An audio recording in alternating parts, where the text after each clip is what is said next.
Hello everyone.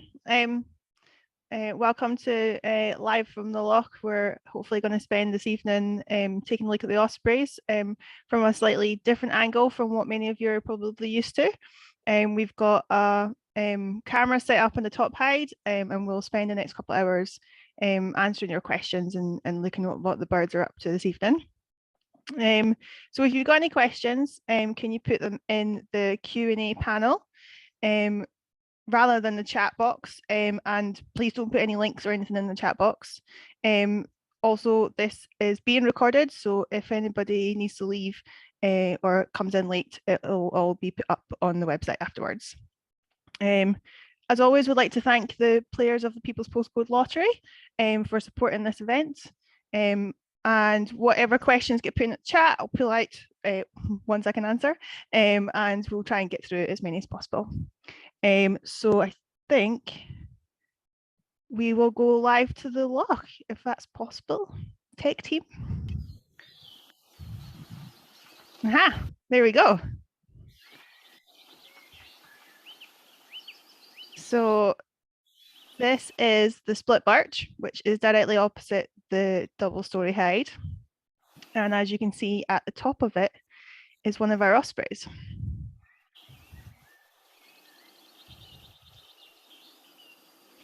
So this is actually our female NC0, and she was delivered a fish at 4 o'clock this evening, and looks like she still has some of it left.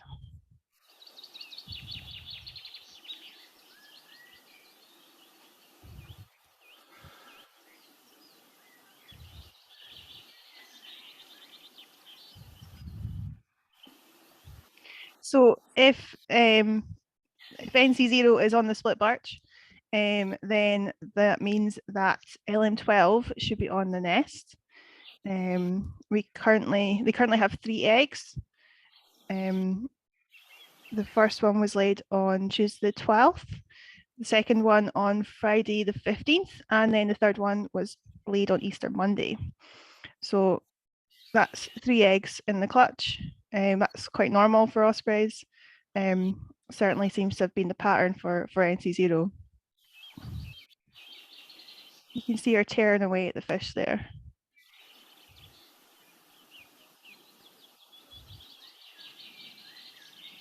So this is one of their favourite perches.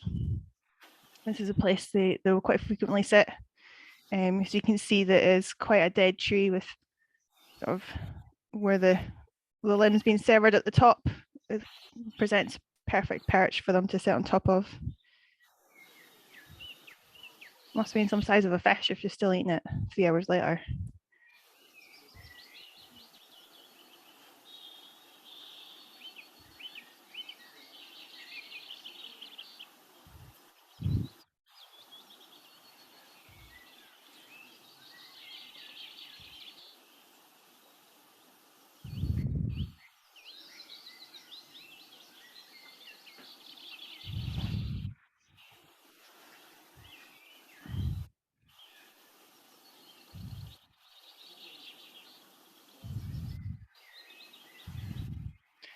So I'll just tell you a little bit about our season so far. So our resident female, as I said, is NC0. She actually has a blue Darbic leg ring. She was actually ringed as a chick in the nest in 2016, and she's from Inverness Shire. And she first came to us in 2020. So when the rest of us were all locked down, she was quite happily finding a new home for herself. The resident male on the Loch is LM12, and that stands for Low's Male 2012 because he's not actually ringed. So LM12 has been here since 2012, and this is his third partner. So he was with Lady for her last couple of years, and then he was with LF15, and now he's partnered up with NC0. Still going to eat that fish.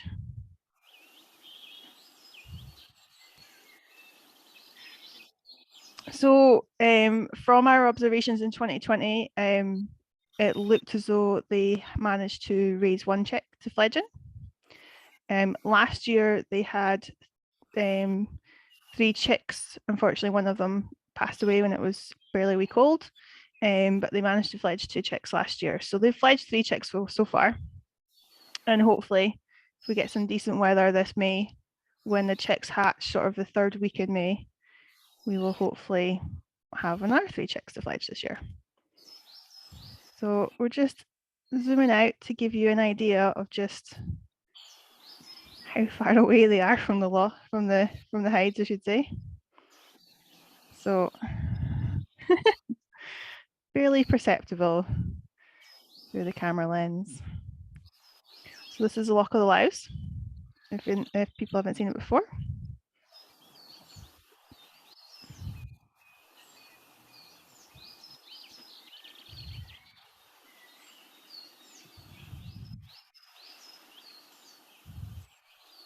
Not too bad an evening to have a live from the Loch. Just going to have a wee look and see if there are any questions.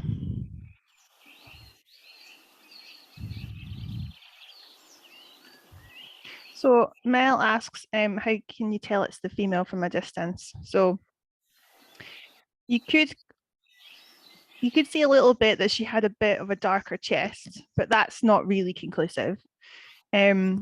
Part of it, I have to say, I'm cheating because I can see on the webcam that it is the male.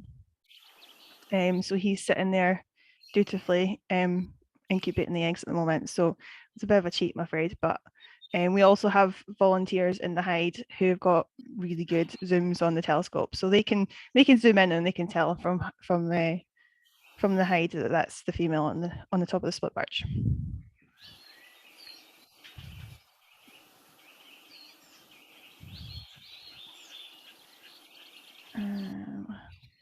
Okay, what else have we got?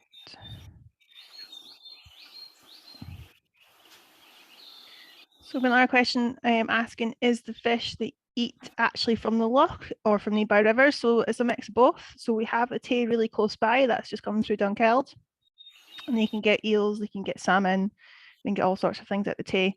But we are actually in a chain of 5 lochs that starts at Craiglush, which is just next door to Loch of the Louse.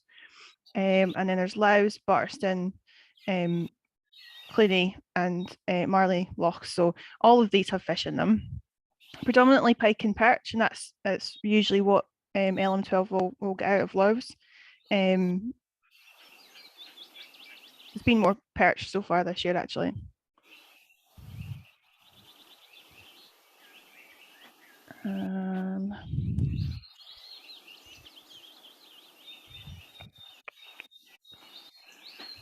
What else can I answer?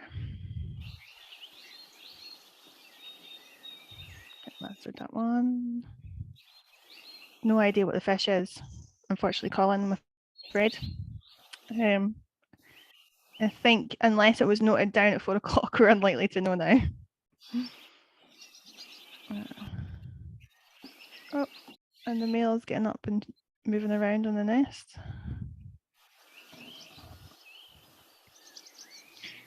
Katrina comments and says, when you say she was delivered a fish, do you mean you're feeding them? No, we don't feed the ospreys. They do that all by themselves. What I mean by that is that the male brought in a fish. It's his responsibility at the moment to bring in the fish for the female, because her predominant job at the moment is to protect the eggs and to sit on them and to keep them warm, because at the moment what you don't want is them to get cold, because then they could potentially not survive. So that's what her job is, and so then he's the one that's left to do all the fishing, basically.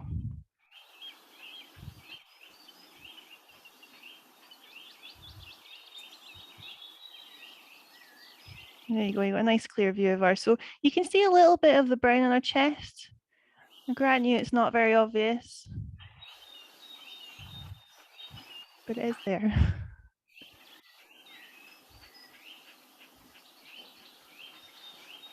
What else have we got? Oh.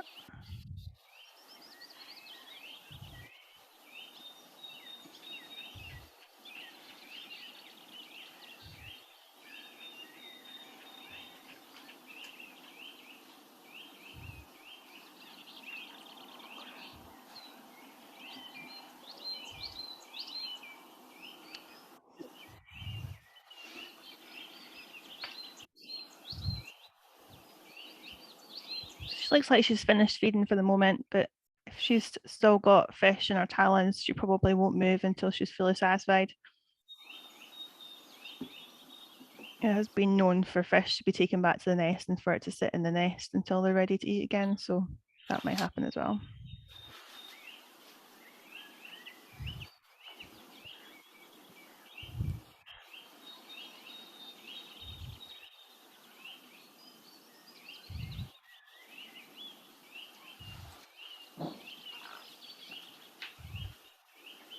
So Irene asks how far ospreys can fly to catch fish. It really depends on where their nest is. Most ospreys sort of do tend to nest on the edge of lochs or rivers, or not far from them, so they do have a source that they can go fishing in. But they can go, a couple of miles to go fishing if they want to. It's not necessary at Loch of the Lies because I say we've got, a couple of rivers and 5 lochs for them to choose from. So I would say they probably only venture further like on days when Loch of the Lows has got a really strong headwind, when there's the wind's coming from the north and it's really difficult for them to actually fish because of all, we can get white horses type waves on the loch if it's really windy. In that kind of situation, it's really hard for them to fish because they won't actually be able to get a clear view of the fish under the water. So in that point, it would make sense if they go further afield, if they know there's somewhere that's a bit more sheltered, so that they can actually get a clear view of the fish underwater.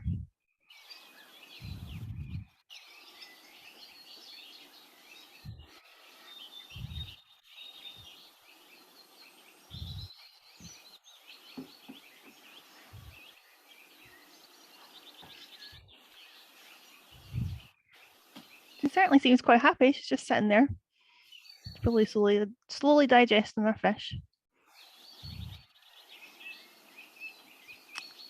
What else can I answer? So Callum asks, do ospreys tend to form pairs for life? And the simple answer is yes. The complicated answer is sometimes they outlive each other. So in the case of Lady and LM12, she came to Loch of Loud every year for 24 years, and then spent the last 2012, 2013, and 2014 partnered with LM12 because her partner hadn't come back. He then subsequently outlived her, and he had LF15 turn up in 2015, and she came for every year for 15, 16, 17, 18, 19, 5 years. And then when she didn't come back, NC0 took up the nest and they became a pair. So pairing up for life is a relative term, basically, is a short answer. James asks how long ospreys can live for. So the average age is probably 15, 16 years old. As I said, Lady, who was here at Loch of the Lows from 1991 to 2014, she was at least 27, 28 years old, which is actually quite phenomenal for an osprey, especially when you consider the distance that they need to travel every year. So, that's full of potential dangers. And she obviously was had good enough genetics that she managed to navigate them very well. So they've got quite a high mortality rate, actually. There's a lot of things that can happen to them, from when they're in an egg through to when they're just small chicks to when they fledge. There's lots of challenges in their early life, so not all of them even reach adulthood. So for some ospreys, it's a very short amount of time on this earth.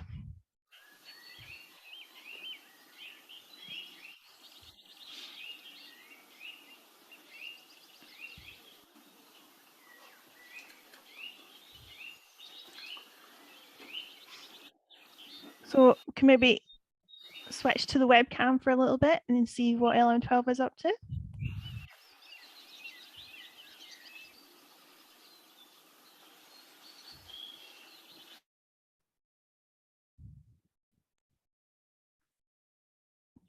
There he is. Being a fidget, as normal. LM12 really loves to incubate. I was watching them on Tuesday, and I think NC0 had to come to the nest twice. She came to the nest, stood over the top of him, and he didn't move. And she took off and did another flight. This was after she'd been off for a good wee while. Came back, stood over top of him. He had to really be encouraged to get up off the eggs. He does like taking his incubation duties, takes them very seriously. But what he can't do is sit peacefully because he's always moving things around. You see him constantly rearranging bits of the nest.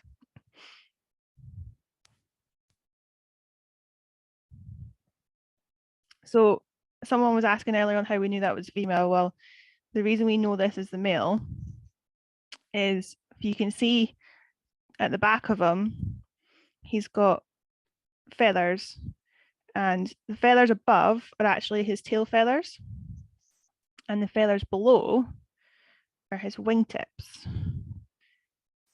Now his wingtips are quite long because he's got a 5-foot wingspan. So quite often when he's sat in a nest, they really do look longer than his tail feathers. NC0 doesn't seem to have that same kind of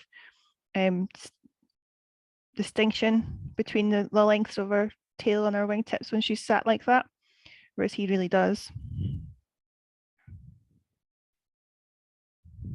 But when they're at this time of year, they could easily fool us. They fooled me on Tuesday a couple of times.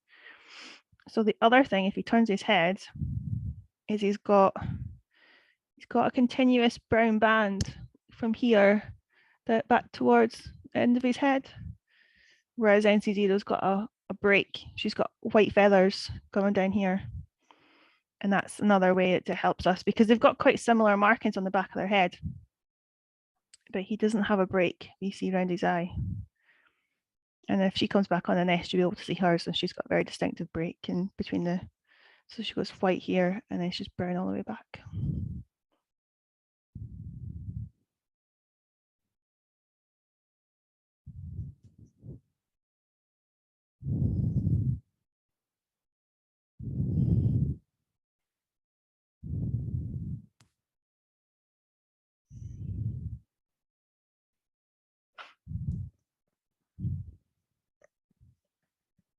See, he was moving a couple of minutes ago and now he's not doing much. I'll answer some more questions. Oh.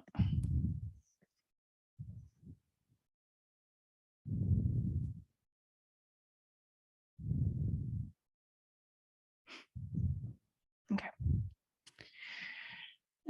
Sheila asks, how many nests can you accommodate on the loch? Well, you'd think probably given the size of it and the fact that it's got woodland all the way around that we could have 2 or 3 probably.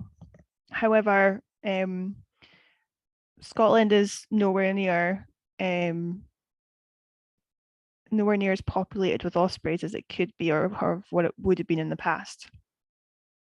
And at the moment, birds like LM12 are not up for sharing any of their territory.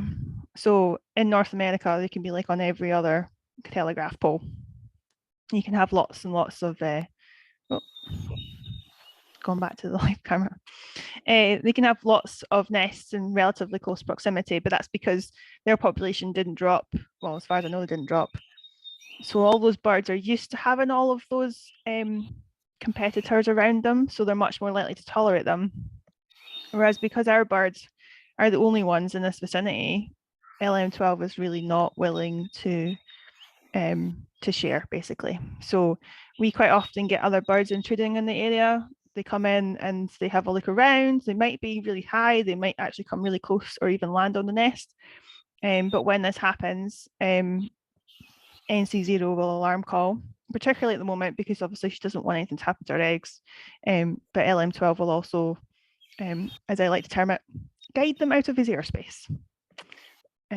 So he will definitely encourage them to leave, put it that way. What else?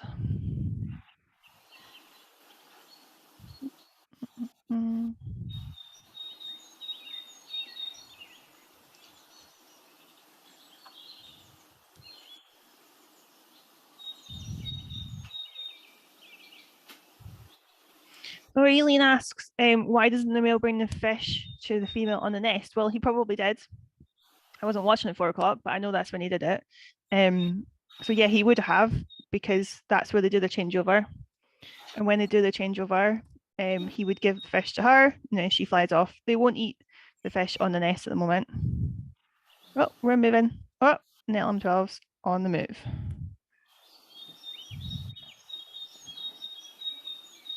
Camera's trying to find him. Oh, he's harder to follow than geese, tell you. Oh, and he's back again. My camera's out of sync with this cam. Thank you, Sandra. He delivered the fish at 3:57. It was only 3 minutes out.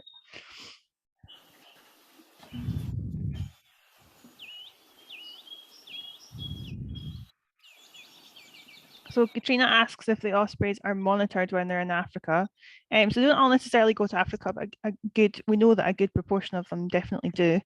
Some of them may overwinter in Portugal or South Spain.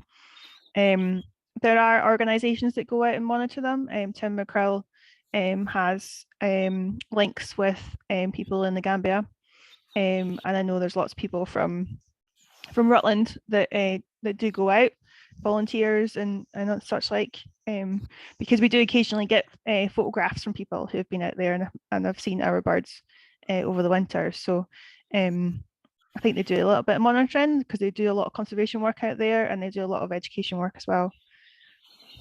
Oh, camera's going down. Where is it going down? Oh, great-crested grebe. That's nice.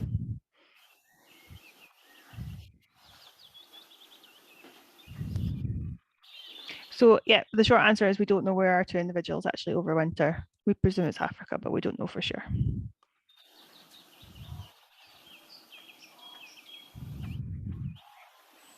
That's a nice image of the great-crested grebe. So they're actually nesting on the loch at the moment. We've not quite got any juveniles yet, but hopefully in the next month or so we'll get that. They're like little stripy humbugs. They're very cute. And they quite often travel on the backs of mum and dad as well.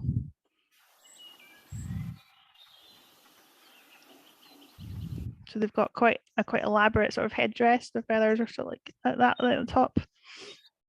So they're very, very pretty. Oh, the camera can't quite cope with that right now. Susan asks, does the female leave a nest only to feed when the male brings her food? Well, she will occasionally leave for other reasons. She has in the past left if she has felt the need to defend her nest, and if she's felt that that's appropriate by leaving it. She also leaves if she needs to do a toilet trip, because they're very clean birds. They're not eating on the nest at the moment, so there's no fish guts on the nest. There's nothing that's going to attract any predators. And they also won't poo on the nest. So occasionally she will get up and do a short flight, and it also just means that she can stretch her wings, and then she'll come straight back onto the nest again.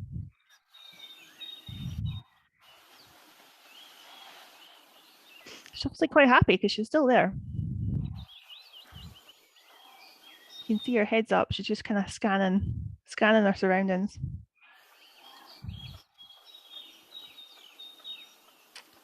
So Kath's asking how deep they can dive for fish. So they dive to about 1 meter in. Couldn't probably go any deeper, to be honest. That's still pretty deep. So they really kind of have to be confident that they're going to catch the fish when they go in. And obviously that's not always the case. Sometimes the fish get away from them, sometimes they just muck it up. But there's obviously a lot of energy that they use in that dive. And then they have to then get out of the water at the other end, and ospreys have been known to occasionally drown if they're attached to a really big fish and it dives, or if they've just not managed to get out of the water successfully. So about 1 meter is the answer. And our nest is about 150 meters away from the hide, so it's really close. So if anybody does want to come and visit, you're more than welcome. We have excellent telescopes. with a really good zoom on them, so you can actually get incredibly close to the nest using the telescopes.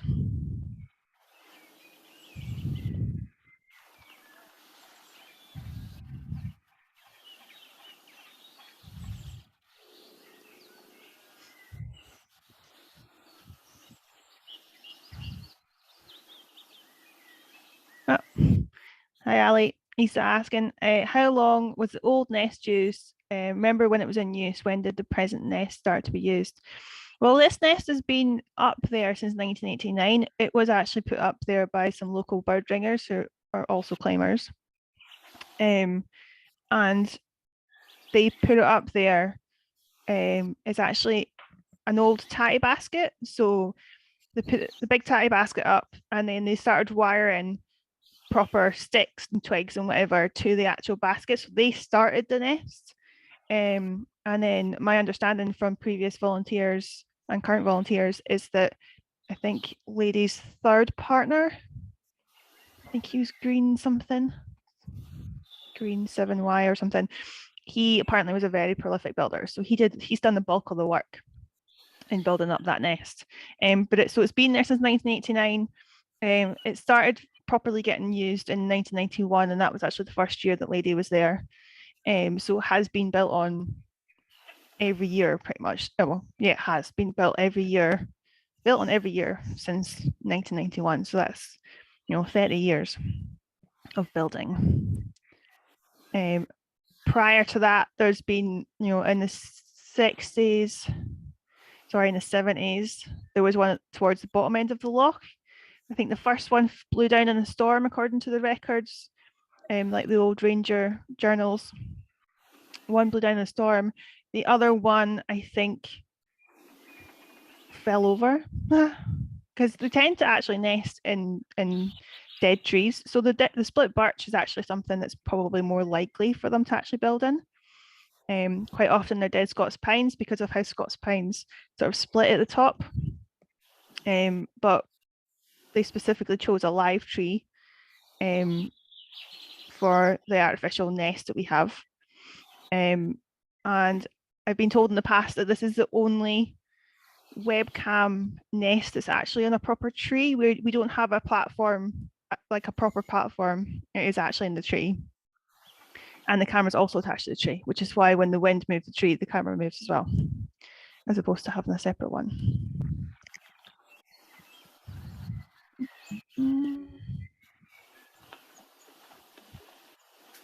Glad we've got them both in shot. Both, she's still on the tree and he's still on the nest. That's good. Seems fairly quiet at the Loch tonight, so I'll just keep answering questions.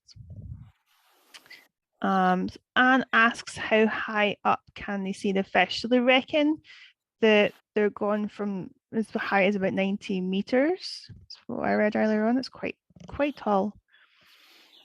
I mean, when you see them at the loch, they are hovering really, really high. And you see that little head tilt that she did?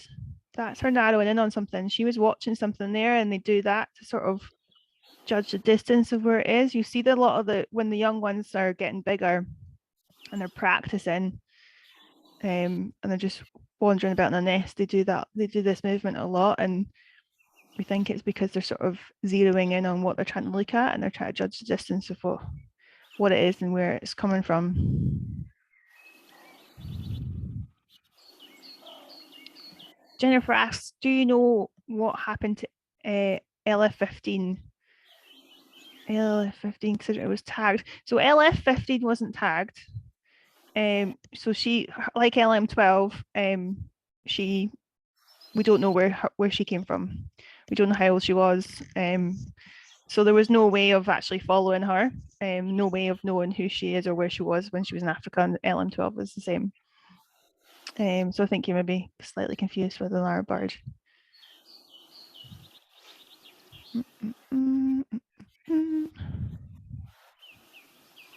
So on a migration front, there's a few questions about that. So I said earlier that we are fairly sure that they go to West Africa, and the reason we say that is because we have satellite tracked 5 different individuals in the past.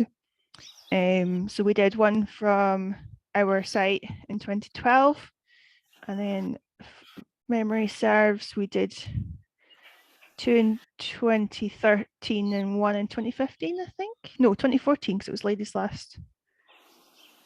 No. Yeah, one in 2012, 2 in 2013, and 1 in 2014. I need to double check. It's been so long since I chatted about this stuff. But either way, those 4 chicks, and we had a 5th chick from a different site,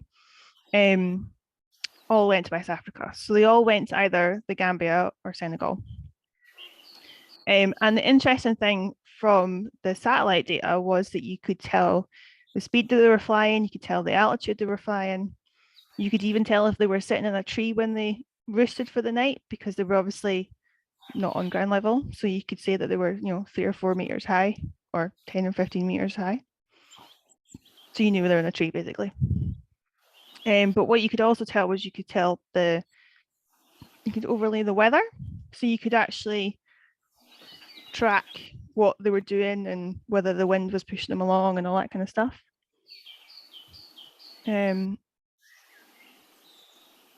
interestingly, one of the last ones that we tracked was the lady's last chick. So it must have been 2013. Getting all my dates confused. Anyway, that was a female, and she didn't survive, basically, is a short explanation. However, part of the reason she didn't survive is because she got caught up in the weather. And that's quite common for ospreys when they're young. They all go independently when they travel. They don't actually go with their parents.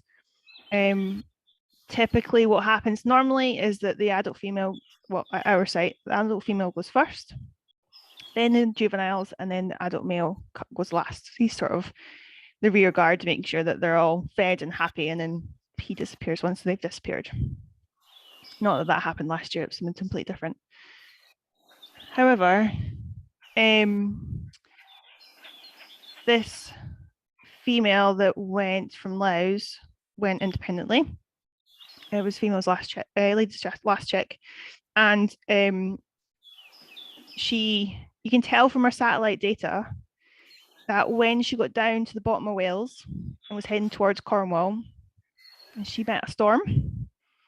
Now, this is obviously where the genetic sort of pre-programmed intelligence comes in that some birds will know what to do and some birds won't. We don't understand how this works at all, but basically they are pre-programmed. They just know where to go. They know where to fly to, basically, and we don't know why. So this female got to the bottom of Wales, heading towards Cornwall, and then did a massive dogleg around the outside, down round Penzance and across the channel. And we know that because we could overlay the weather map. When she got towards the top of Africa, she had a very similar situation. So most of the birds all of the birds we'd tracked previously had pretty much hugged the coast of North and Northwest Africa, because that means that they can continue to feed, because they'll go fishing in the sea or fishing in the rivers or whatever is close to them. This individual, however, met a storm at that point, and instead of waiting, which some of the birds did do if they'd met storm previously, she just kept going. So she made the mistake of allowing her inbuilt need to keep going south guide her, instead of waiting and going, well, actually, if I stay here, we'll let the storm pass and I can have fish out of the sea. And as a consequence, she went straight across the Sahara. So obviously going across the Sahara is not the best idea, because it's all sand, there's no fish, there's no fresh water. And the result meant that by the time she got to Guinea-Bissau, which is where she stopped, which is just below Senegal, she was too weak to feed herself. So we lost her. And we know we lost her because we managed to even recover her satellite tag. So that was really sad. So that's one of the things that can, that's one of the dangers, is the weather can be an issue. If they go through a storm, if they get a really strong wind, it can blow them off course. There has been satellite satellite tagged ospreys in the past that have gone out to the Azores, so they get completely blown off course. Then there's things like fishing gear. If they go and fish in the sea and they get caught up in like big commercial fishing nets, that's a problem. They can also apparently get predated by crocodiles as well in Africa. So that wouldn't be much fun. But yeah, I mean the most perilous thing is definitely for them for the journey. I'm sure once they've done the journey a couple of times, that would make things a lot easier. Oh, we're moving again. Oh, 2 grebes. Lovely.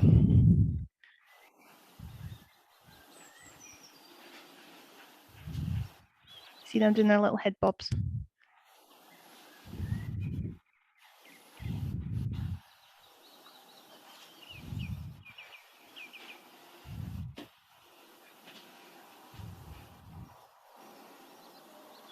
So this is obviously a couple reaffirming their relationship. Well, their little head tilts to each other. So we do usually have a couple that nest in that corner. I'm not quite sure if that little bundle of vegetation is the beginnings of their nest. Might be. Apparently looks like it. And I've watched this couple in the past actually go and take leaves from the lily pads, and then you see them coming back and they'll have like the end of the stalk in their mouth, in their beak, and like this big lily pad frond on the back of their back, and they look like they've turned a completely different color because they're just completely covered in this massive green leaf. And they'll take them over to their floating nest and they'll weave them all together. You can see they're sort of bringing in lots of material just now to start building. Very cute.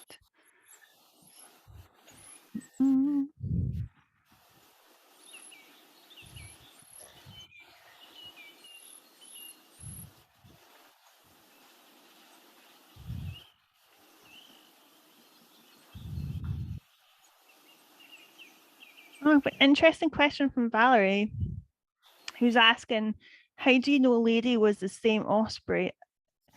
Because when she was unringed, many think she wasn't the same Osprey. Well, I mean, to be honest, we can never be 100%. I mean, that's a given because she's not ringed. But what we do know is that because we've had a camera on her the whole time, we know from her behavior, because it's the same when LM12 comes back, you're like, is that really him? You can tell by their plumage, you can particularly by what's on the back of their head. They've also usually got quite distinctive colouring on the front as well. And their behavior is quite obvious to us, I guess, because we watch them all the time. We see them come in, year out. So how they behave when they come into the nest initially, how they react when they see their partner that they've not seen for, best part of 6 months, maybe longer than that.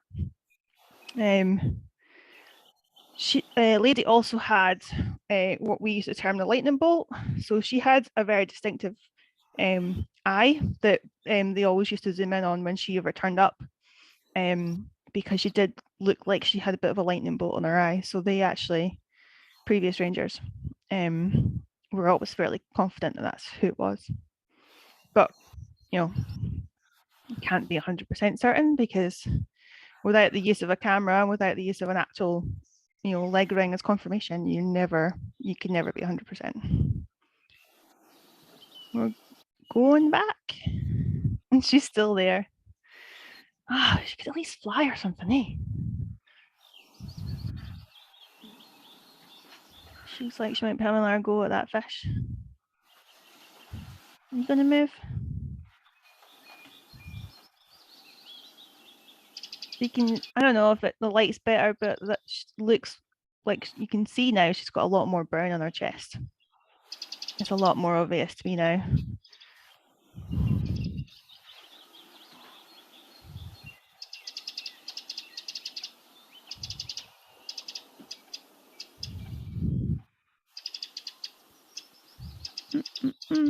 Oh, Celia says, do I see ravens harassing the nest this year? Can they defend themselves against such a big bird, or was it just crows?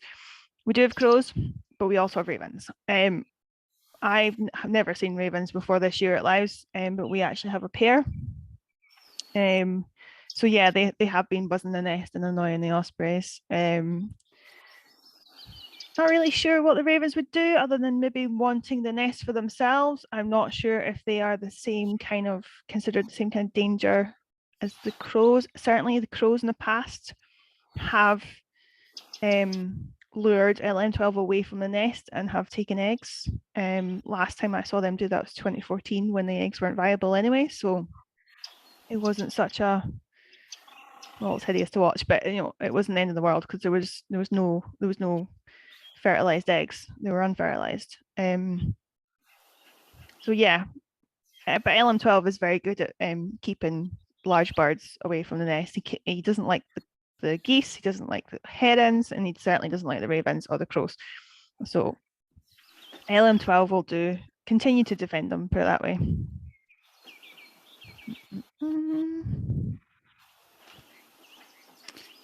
Someone's asking about the other female who landed in the nest a couple of days ago. So I'm not quite sure which female that you're talking about because there's been quite a lot of intruding. However, there have been certainly been a lot of intruding by a male and a female in the area. We do have rings for some of them. So there was a blue 124, which was a 2019 bird who is from Inverness Shire. So that's still a juvenile, really. Well, not a juvenile, but a young bird. Probably not one that's ready to nest yet. However, the other one was a blue V4, who's, I believe, a 2015 bird from Cumbria, who would be ready to nest. So that's interesting. And that's quite normal at this time of year. It's quite common for us to have other ospreys, particularly young ones who are maybe coming up for their recce year, who are not serious about actually nesting, but are, you know, coming up to have a look.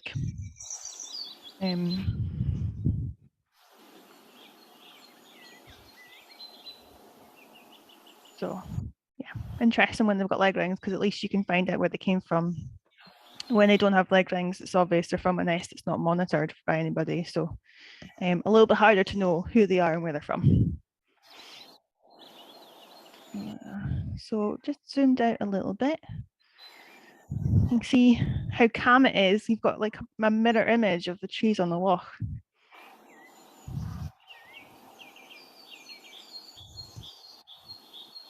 I'm just going to be quiet for a minute so you can listen to the bird song.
That's a great-crested grebe again.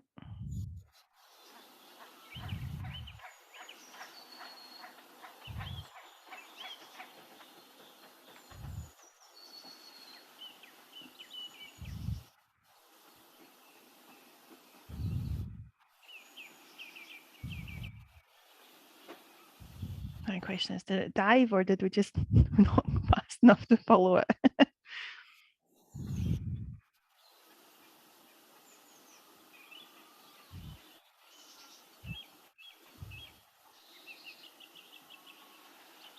Yep, there it is.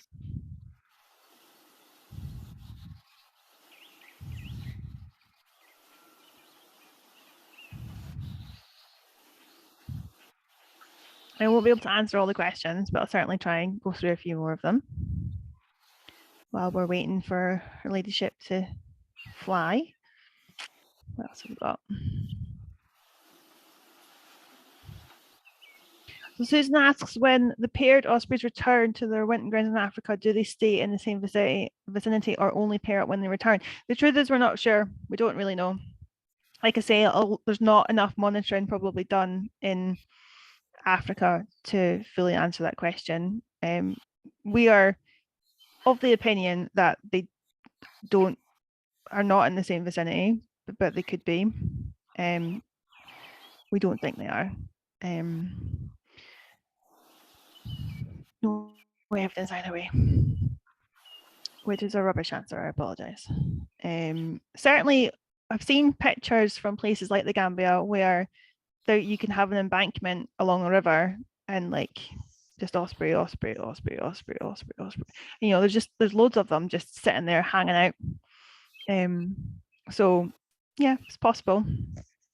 But our current understanding is that they don't spend time together when they're in their wintering grounds.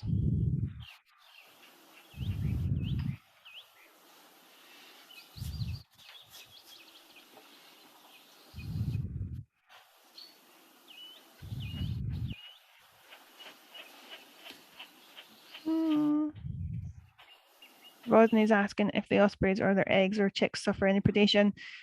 So I guess the other thing we didn't really cover is things like pine marten. So we do actually, when we go up to check the camera at the beginning of the year, before the ospreys come, the tree climber does also check the distance of the other trees and how much they've grown over the season.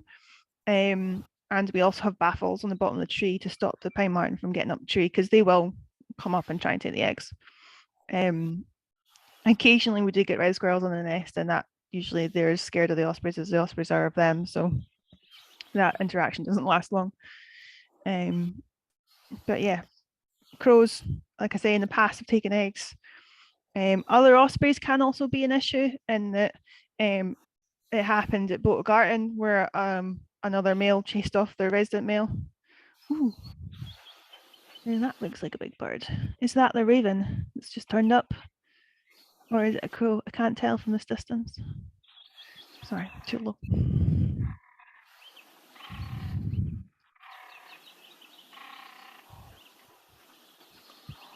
And it's gone. Yeah, so I mean, the birds can be predated on. Yeah, so Botogarten, the resident male got chased off by another male, and then that male kicked out the eggs. So that's also a possibility. So that's not good. What else?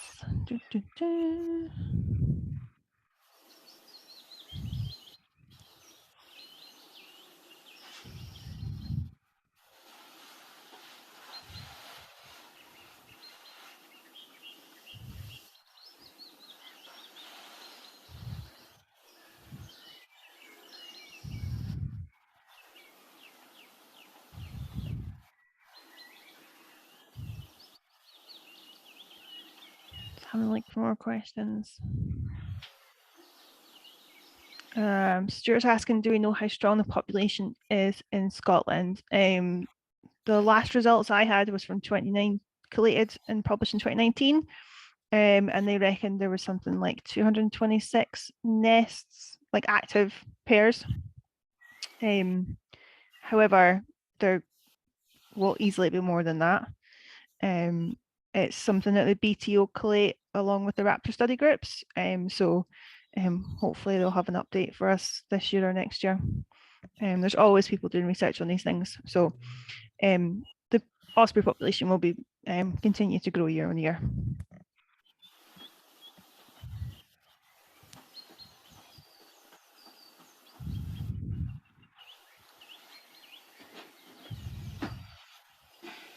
So I've got an interesting question from James. James, he's 9. He says he loves watching the Ospreys, and they saw the Osprey catch a fish from the Loch last week, and wondered how long an Osprey can stay underwater for. So I imagine it's not very long because they breathe air like we do.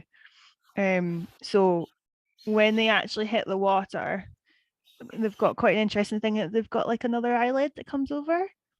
It's called a nictitating eyelid, and basically it's like see-through. So when they go in the water, they can still see, but they're only going in for a meter. So if you think of how fast they go into the water and they kind of plunge in, like what you do if you're going to jump into a swimming pool, and they'll go under feet first, and they'll have their feet relatively close to their head because they're actually zeroing in on their fish, and they'll plunge into the water, and hopefully, if they've been accurate, catch their fish, and then again, hopefully, if the fish isn't too big and too canny, they will manage to get back up to the surface. If it's a very big fish, it will try and swim down because it doesn't want to get caught. And like I said before, ospreys have occasionally drowned because big fish have pulled them under. So if they get back to the surface, they kind of do a bit of a shiggle. Oh, camera's on the move again. Back to the grebes. Oh, doing a little weed dance. This is part of their courtship ritual.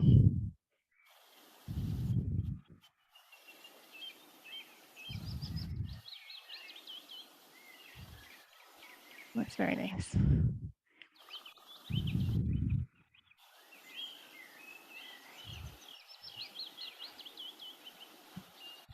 So I was saying, yeah, catch the fish in the water, do a bit of a shake on the water surface, and then they basically have to use their wing strength, I guess, to give them lift.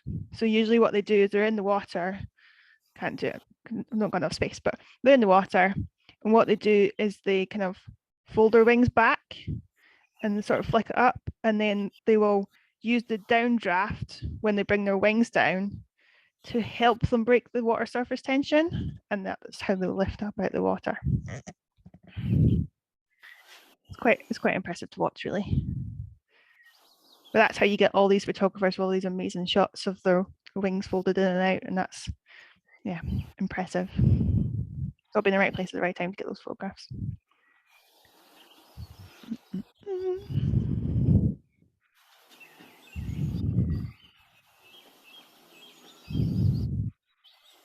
So Neil's asking how they find their way back to Africa each year. The honest answer is we don't know. We think it's just an inbuilt genetic programming. We just know where they're going, basically. But how to navigate storms and winds and rough seas is a bit of good judgment, I think.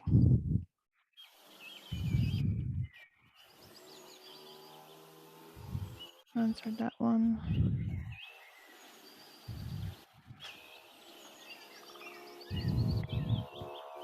Ha, this is a good question. Oh, there's a motorbike somewhere. You can hear it. Must be going past the loch. We've got a very good microphone. It's very sensitive.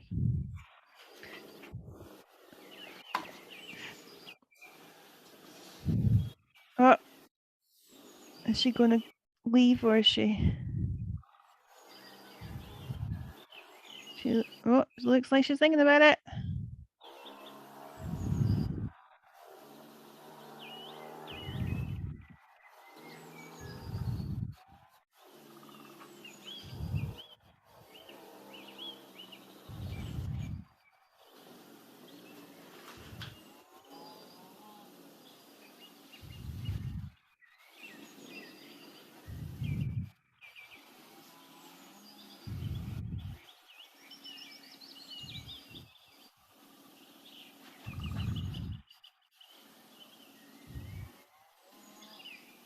You can hear the cows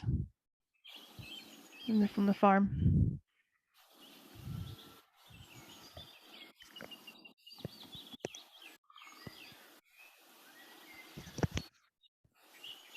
Oh, I thought she was going to leave and go for a flight there, and she's not. She's being boring. She's obviously very happy, just not having to sit on the eggs for a little bit. She will probably take on the night shift, so to speak. So it's quite likely that once she gets back to the nest, that'll be her for the evening. So she's probably just taking her opportunity to be free for a little bit longer than she normally does. This is quite nice because most of you guys, when she leaves the nest and he comes on, you've got no idea where she is. But with this second camera, this is allowing you to see where the osprey spend most of their time. So this is also one of LM12's favourite perches to eat fish. So one of the questions I saw earlier on was, why does he take the head off before he gives it to her? And the simple answer is that he spent all that energy fishing, and so he needs to eat too. And the head's quite nutritious, so he tends to eat that first, and then he gives the rest to her. Because he can fish as many times as he likes for himself. And at the moment, he is only feeding himself and NC0. But it makes good sense if he's going to, energy-wise, if he's going to go to the effort of catching her a fish, he can take a little bit for himself first. And he'll continue to do that when he feeds the chicks as well. He will still, not always, but quite often take the head. And it's also better once the chicks have hatched if he's taken the head, because at least you know it's dead then. We have had some scary moments in the past when he brings in live fish and it starts flopping around the nest, and you've got these tiny little chicks in the nest, and all the volunteers sort of take a deep in, take a breath to watch this fish just flopping towards a chick. Doesn't bear thinking about, but yeah, better, safer if he's eating the head first. Come on, NC0.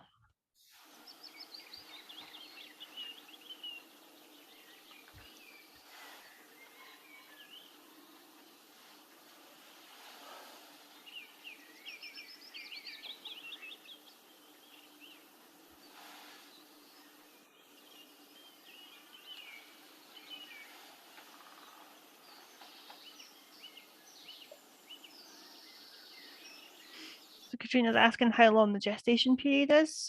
So it's typically 37 to 42 days. And the parents will feed, well, LM12 specifically will feed the chicks for a good month or so after they've fledged. They're usually fledging sort of towards the end of July. And we certainly had chicks into September last year. And they will just spend most of their life begging for food, basically. So yeah, it can get quite noisy in July, August time, because you don't just have the female asking for fish. You've also got the up to 3 chicks as well begging for food. So yeah, it gets quite noisy.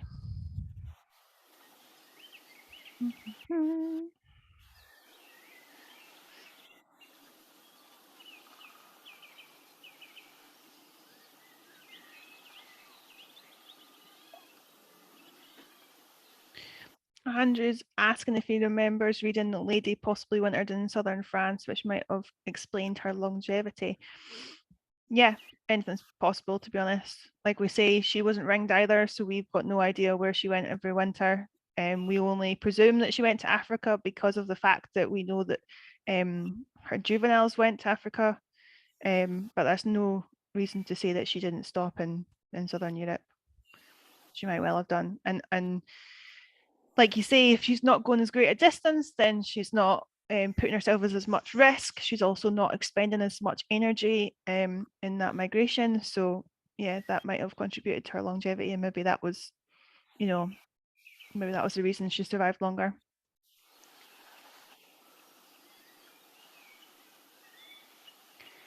Chris asking where the names decided. So we are an evidence data-based conservation charity. So we try and keep things as scientific as possible, is the short answer. So their names are based on their leg rings if they have one. So NC0 is, that's because that's what's on her leg ring. That's how she was ringed as a chick in the nest. LM12 is genuinely just because it's Lau's male 2012, which is when he arrived, and LF15 was Lau's female 2015 because that's when she arrived. Lady was kind of I don't know actually what anybody in the trust actually called her, but everybody was so keen to call her Lady of the Loch that it kind of stuck. So there's no point arguing with it, to be honest. And she also didn't have a leg ring.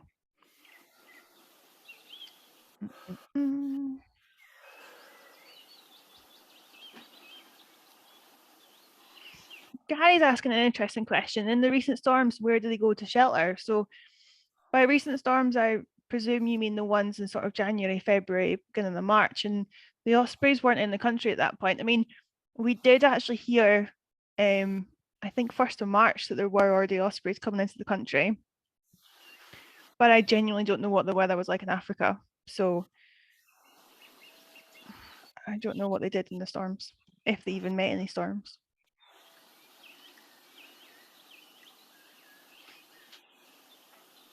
She's really comfy. I don't think she's going to move. We could spend 2 hours just sitting looking at her, can't we? She's just observing her world.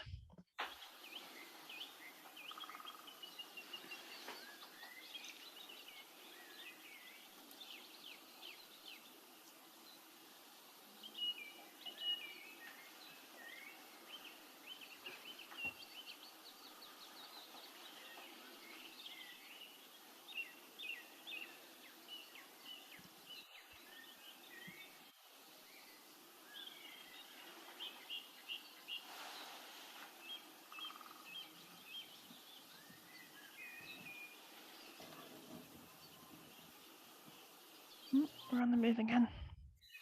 We go back to the grebes.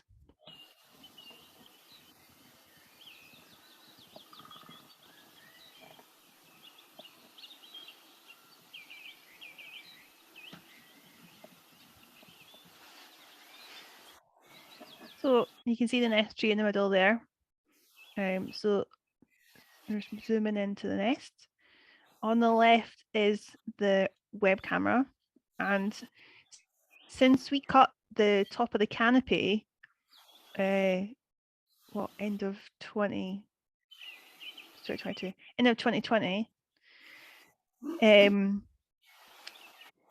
they've decided that they like sitting on top of the camera. So that's the other thing to mention, is that you might think that LM12 has been gone for hours and he spent the whole time sat on top of the camera. And it catches us out too, because we've got monitors in the visitor centre and we think, oh, we've not seen him in a while. And you go outside and speak to a volunteer and they're like, yeah, he's asleep on top of the camera.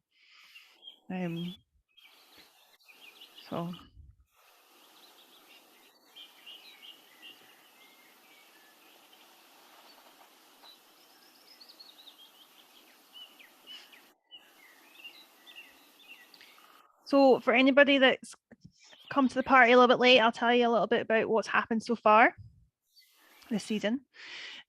So as I said before, NC0, this is her 3rd season. For LM12, this will be his 10th season, 11th season.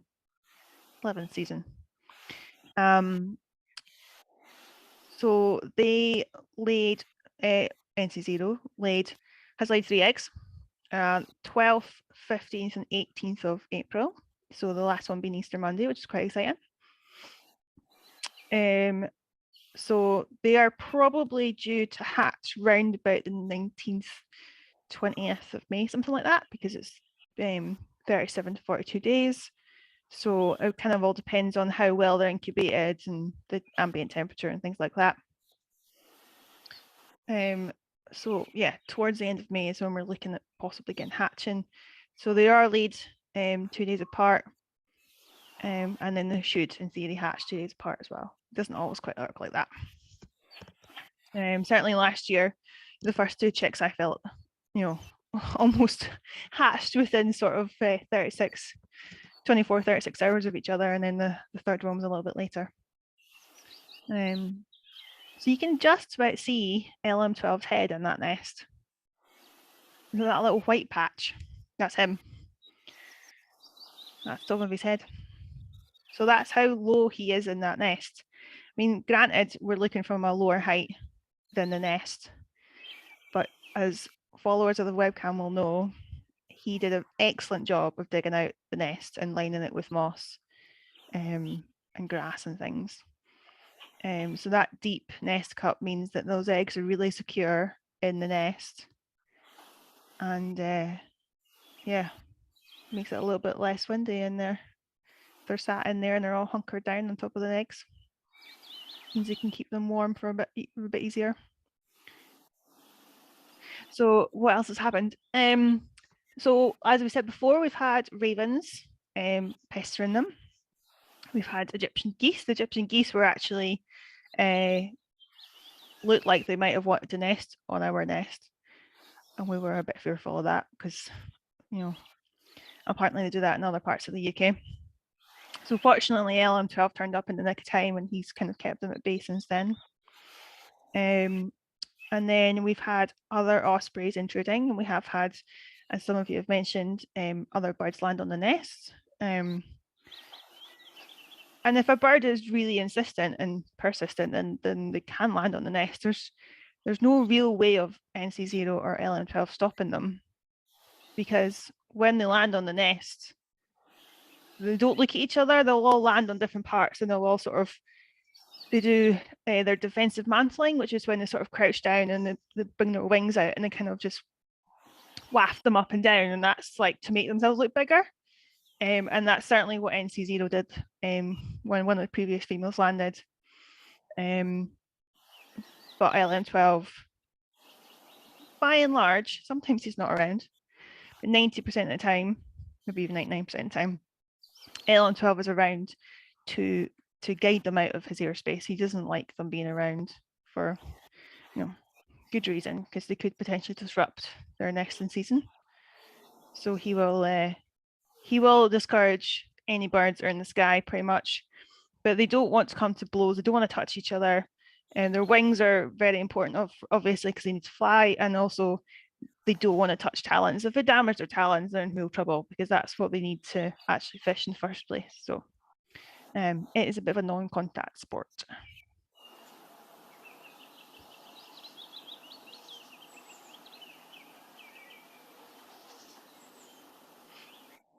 And you can see the depth of that nest. It's quite incredible, actually. We did used to have a lot more foliage on it, and like I say, we kind of chopped it all back at the end of 2020 because the birds, NC0 in particular, was quite nervous, and a lot of things happened at the beginning of nesting season 2020 that spooked her. And we went to Roy Dennis and Tim McCrill, and we said, like, this happened. We're not quite sure why. She's a new bird. I think she's a bit nervous. Can you give us any advice? And they said, yeah, your canopy is too big. So when that was built in 1989, you know, there would have been a bit of a treetop on it, but nothing significant. And in the last 30 years, it's obviously got bigger and it's got fuller. And basically that meant that while LM12 was used to the fact that he had, you know, didn't have a 360-degree view, NC0 certainly didn't like it. LM12 obviously just got on with it because that's all he'd known. But NC0, I think, we'd had a lot of intruding ospreys. We'd also had a bit of human disturbance and a lot of high winds that year. And I think the combination of all of it just spooked them. But since we cut the top of the tree off and we cut on the right hand side, you can see that we've got that long extended branch, and the one just below it, they both used to have foliage on them. Oh, he's up, he's moving around. He'll be turning the eggs.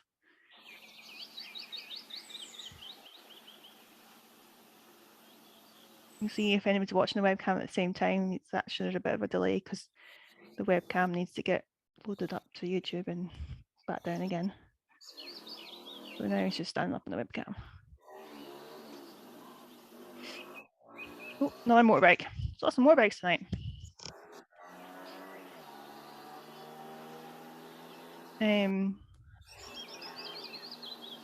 What's his name? Yeah, so cut all the foliage off. So it does look a lot more like a dead tree now, even though the fact it is actually still alive, because you can see on the left-hand side, there's still quite a lot of foliage further down.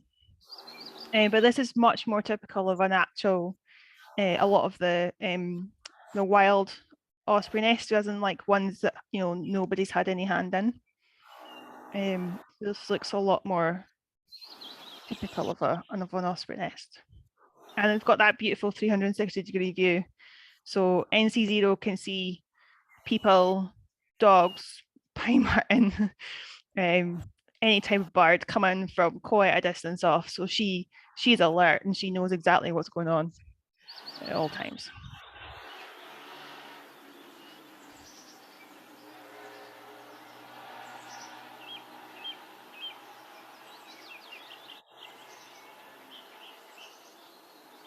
But you can see the depth of the nest, and that's 32 years of building.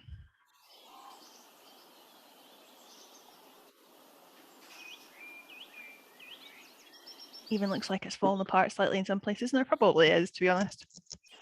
There'll be a lot of old material in there. Oh, we're on the move. We're on the move.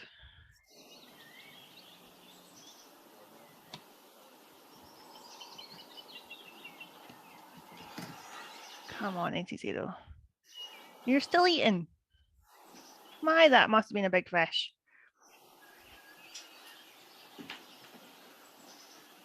Well, if it was a big fish or a small fish, it will certainly see her through the night because she's been eating it for more than 3 hours now.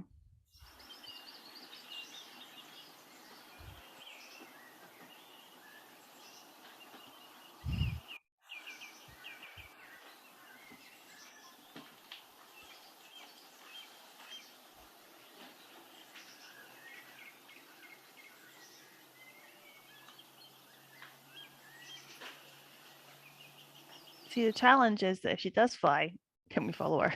She's probably faster than we are at moving the camera.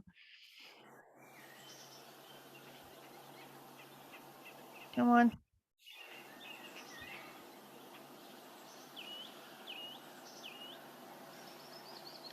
Lydia said that it's 32 years old. It was built in 1989. It's a very old nest. You're welcome.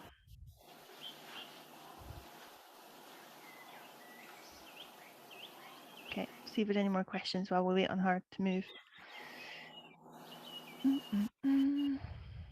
So, oh, lost that. Where's it gone?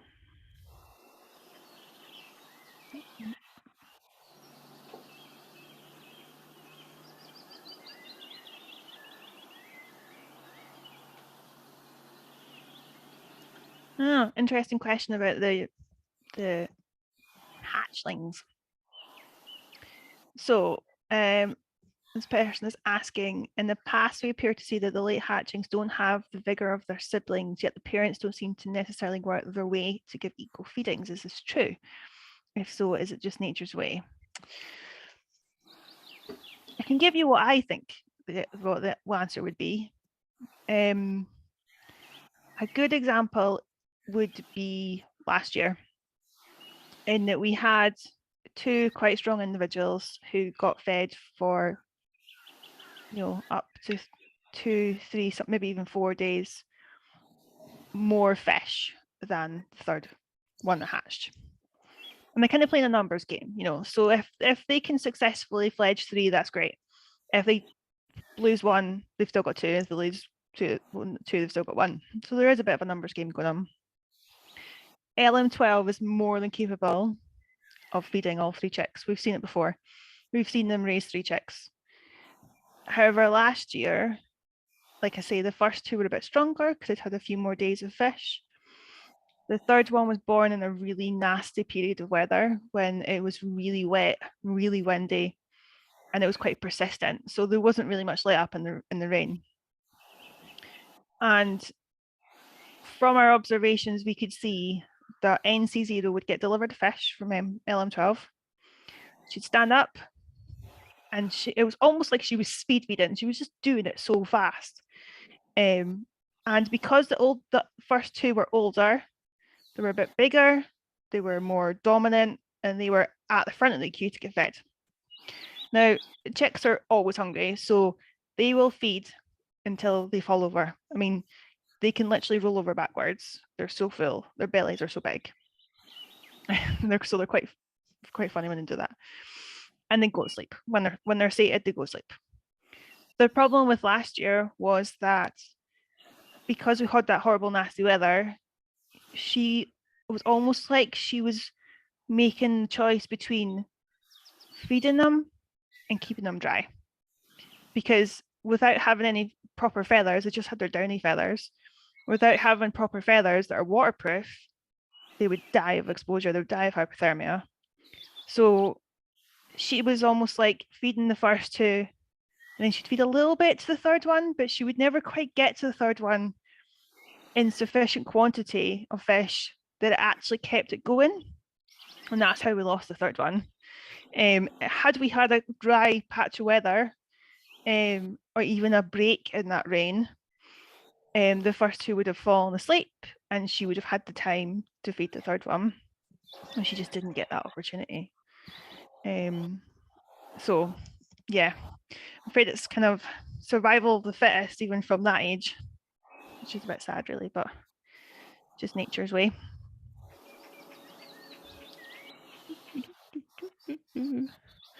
I've got questions here. Do all UK-based ospreys migrate at the same time? The short answer is no, they do not. So I think every site is different. Really depends. The ones in the north probably go before the ones in the south, but certainly in terms of Loch of the Lows, what's happened in the past is the adult female's gone first. Typically, because once the birds have fledged and once she sort of usually stays with them for, I don't know, a couple of weeks maybe. Certainly LF15 was like a couple of weeks and she was just like, right, I'm away. And she'd be gone first week in August. And then the chicks hang around and still get fed by LM12 more towards the end of August, and then they'd go and then he'd go. However, last year, NC0 stayed for ages, absolutely ages. And it was actually the oldest juvenile that went first, then the younger juvenile, then NC0, and then LM12. So last year was a new one on us because we hadn't had a female that had stayed that long. But then that was her first year of raising two chicks.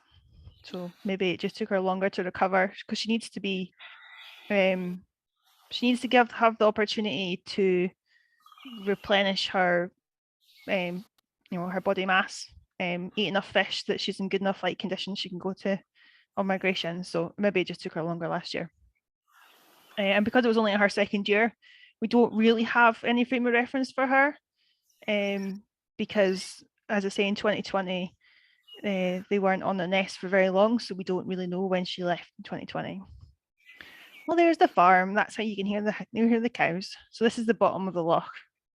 So Sandy's zoomed in so you can see right down to the bottom. So the only thing I can really work out is this one.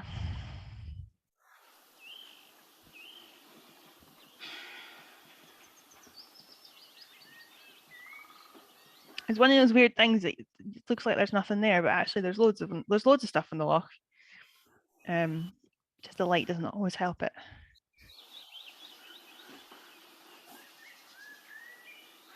We are hopeful maybe for a beaver. They have been out the last couple of nights, but just can't guarantee these things. They've got lots of lochs so they can go and feed in, so there's no guarantee they're going to come onto ours.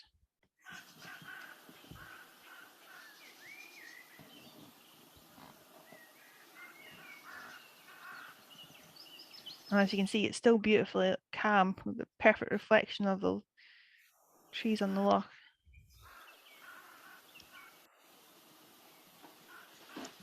Oh, how big is the loch? I can't remember. I'll be written down somewhere. That's a terrible answer. I can't remember. Specifically, I mean, the reserve's about 130 hectares. I can't remember specifically how big the water is. It's actually it's bigger than you think, because when you look at the hide, you see like the bay on the west, and then you see it sweep round. It's like a kidney bean shape, because there's a bit of land that comes out that we call the point.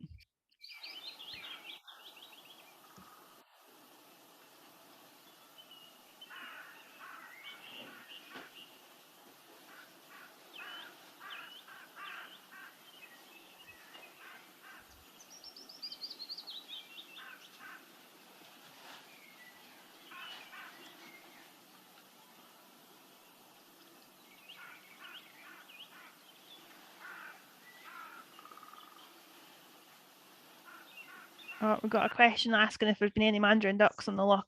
We do have a male. I've not seen him very often. Oh, I heard something there. What was that? We do have a male. He usually comes up to the feeders first thing in the morning because he likes to eat birdseed. And then he confuses everybody when he changes into his eclipse plumage, because then he looks like a female, but still the same male. He's never had a partner.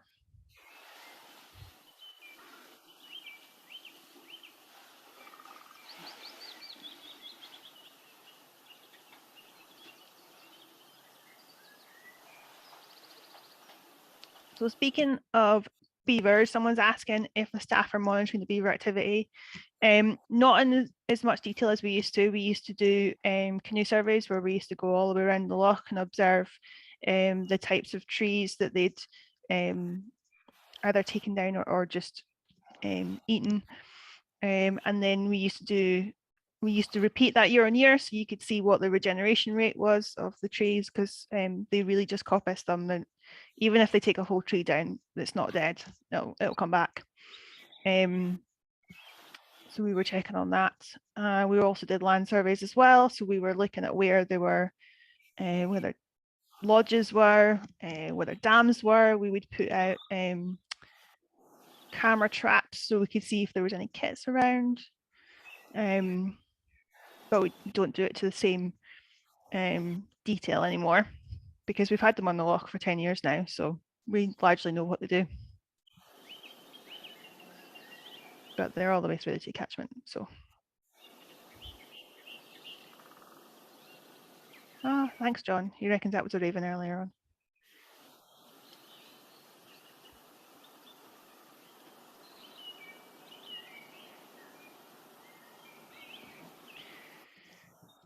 on. So someone's asking, how or why did the original ospreys choose Loch of the Lows to build their nest?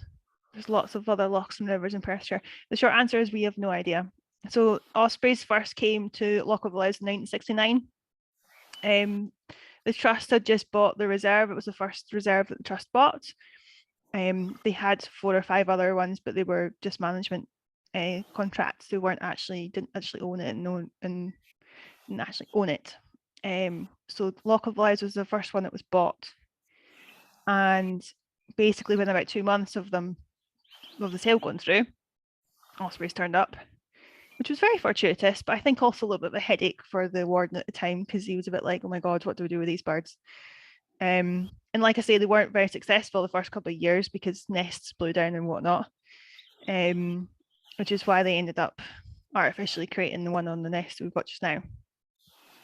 But yeah, the person asks the questions, saying why Loch of the Lows, and the answer is it's just what they chose, because there is definitely a lot of other places they could have chosen. So we're just fortunate that's the one they chose.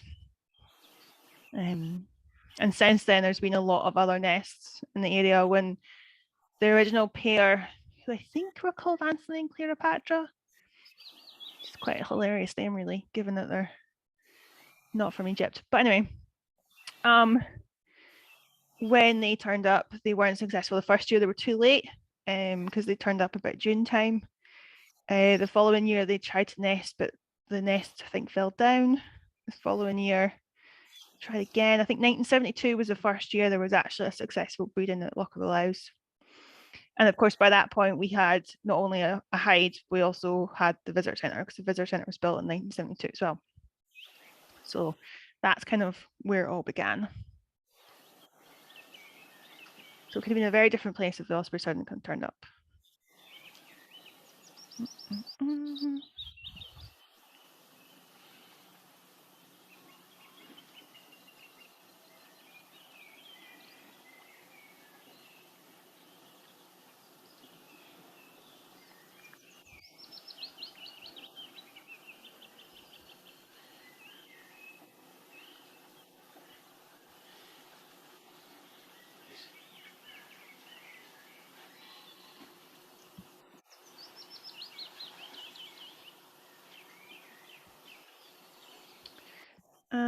What else can we say? So someone's asking why they turn the eggs. So we're fairly sure they turn them just to give an sort of an even incubation. That's why, because they want to make sure that they're, warm all the way through, shall we say. So they just turn them every so often. They're not very vigorous at turning them. It's not like they flick them through 180 degrees. They kind of shuggle them around a lot. So geese. But we think that's why they turn them.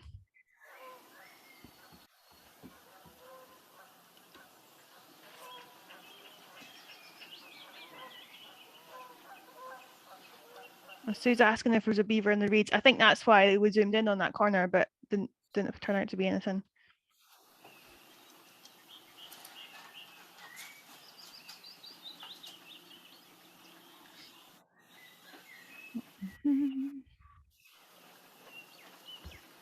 Someone's asking about the bird song. It's testing my knowledge. So we've heard Canada geese.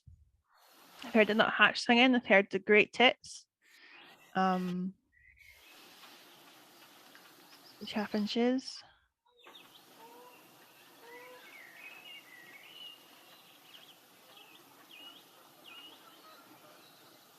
The blue tits. Oh, now you've got a thinking face. That's not good.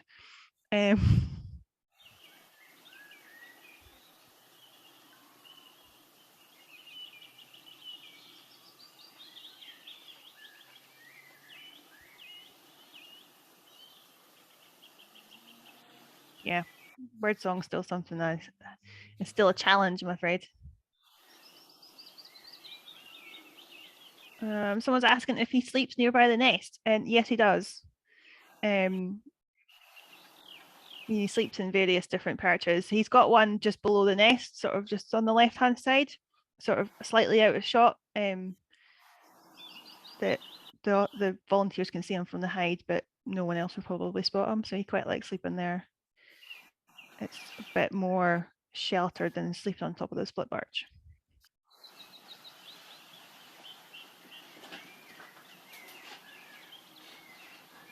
Oh, the team says that the geese are actually on Craiglush because they're not on our loch, so otherwise we'd have shown you them.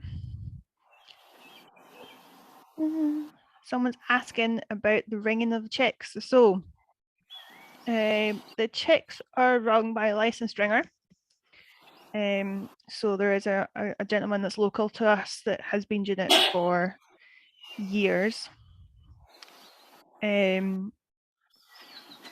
So basically he's got it down to a fine art because he's also a tree climber. So when they're about 4 or 5 weeks old, they are physically adult size. So in terms of their skeleton, they are fully grown. They just haven't put the weight on yet. So when they're physically fully grown at 4 or 5 weeks old, their legs, so they're like their ankles, are physically big enough to take the Darvik ring, which is a big blue and white one. Well, currently blue and white, they change colour. And the BTO sort of British Museum one that goes on the other side, which is just like a tin colour. So those are the 2 rings that go on. And they do that at that age because they are big enough, like I say, to take the leg rings. They won't come off. They won't slip down over their knuckles.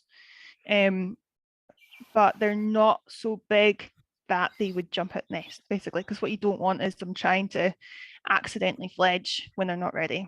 That would be horrific.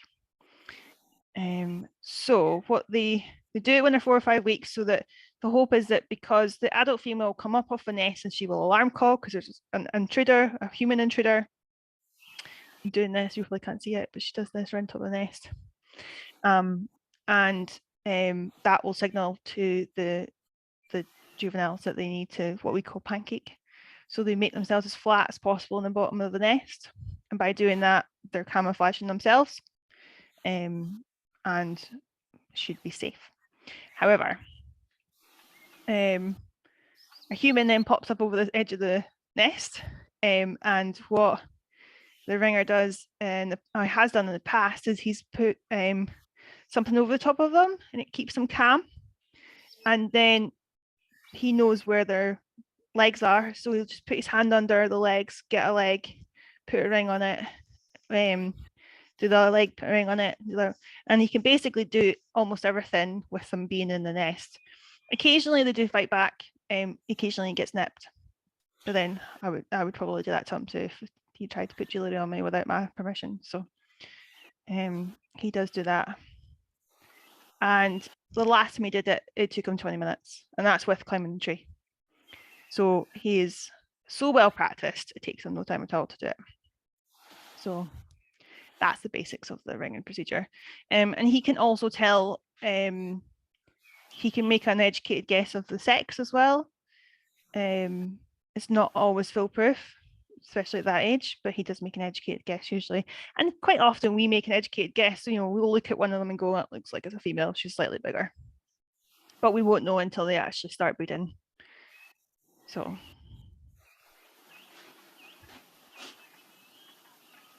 she is not for moving, is she? I bet she moves at like 9:05 when we've all logged off.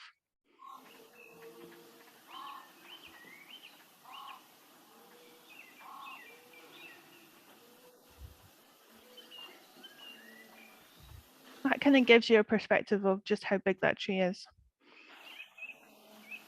Just perched at the top of it.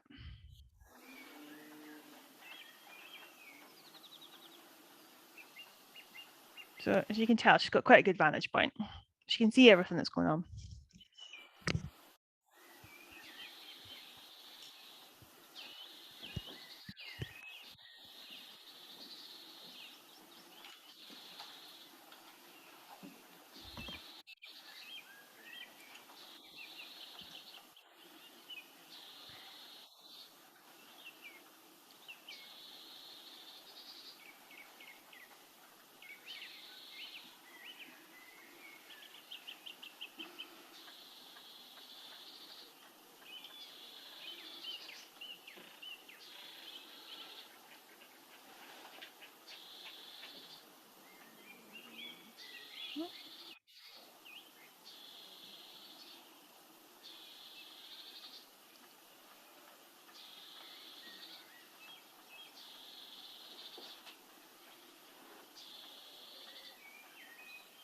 Oh, interesting question about their stomach.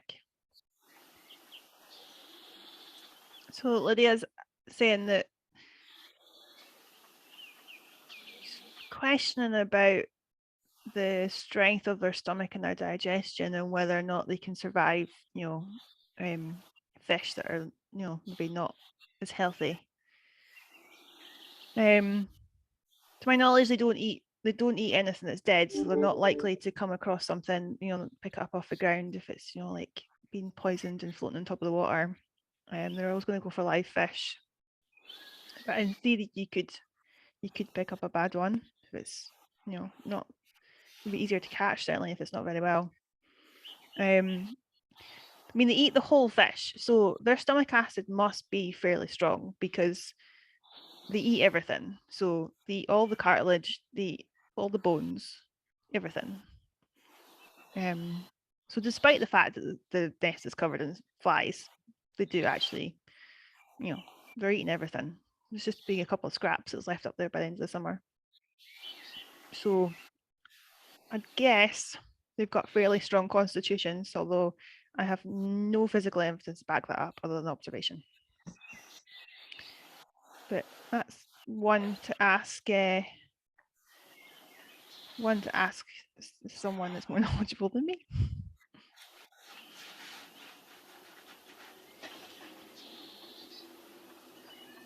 Oh, yeah, and specifically she was talking about the fact that there was yellow on the inside and someone suggested that it could have been the roe, which is also more than possible.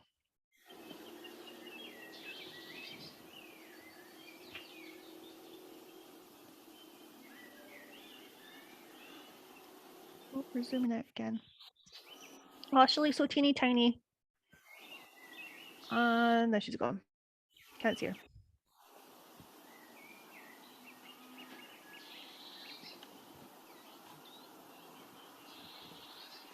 So believe it or not, when you're actually standing in the hide, you can see her with a naked eye. It doesn't look like it from right here, but you can. Because our jobs most of the time are pointing the ospreys out. And it tends to be the whiteness of their chest that is the first thing that sort of makes them obvious. But like when you see a tree creeper going up a tree, it's the flash of white that makes them obvious on the tree. Ducks must be in front of the hide, I can hear them.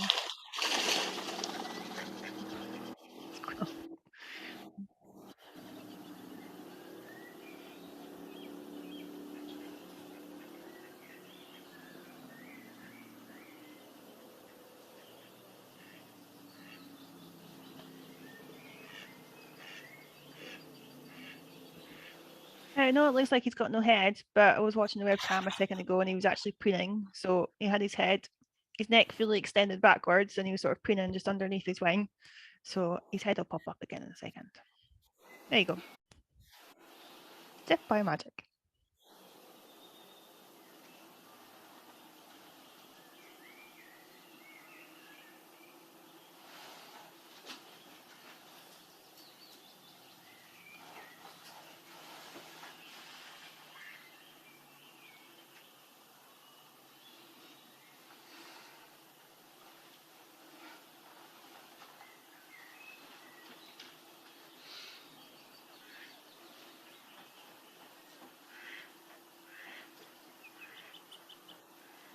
Can we flip back to the nest cam?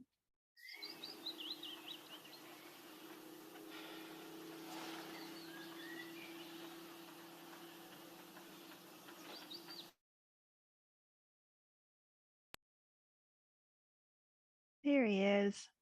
And he's been moving around nice material because I'm sure that wasn't in front of him before. Big wad of grass.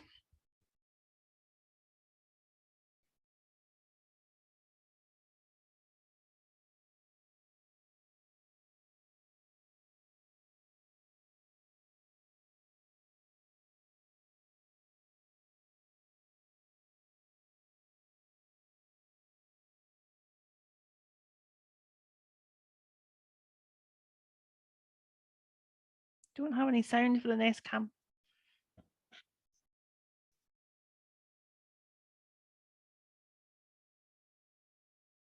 If I'm muting myself, can you put the noise on for the webcam? Because he's making noise. He's calling.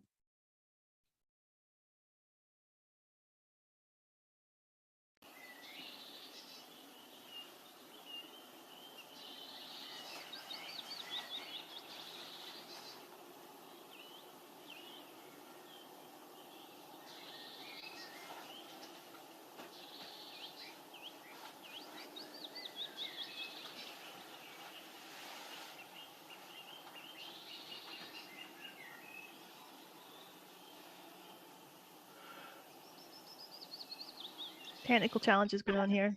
Trying to sort out noise. Sort out the audio.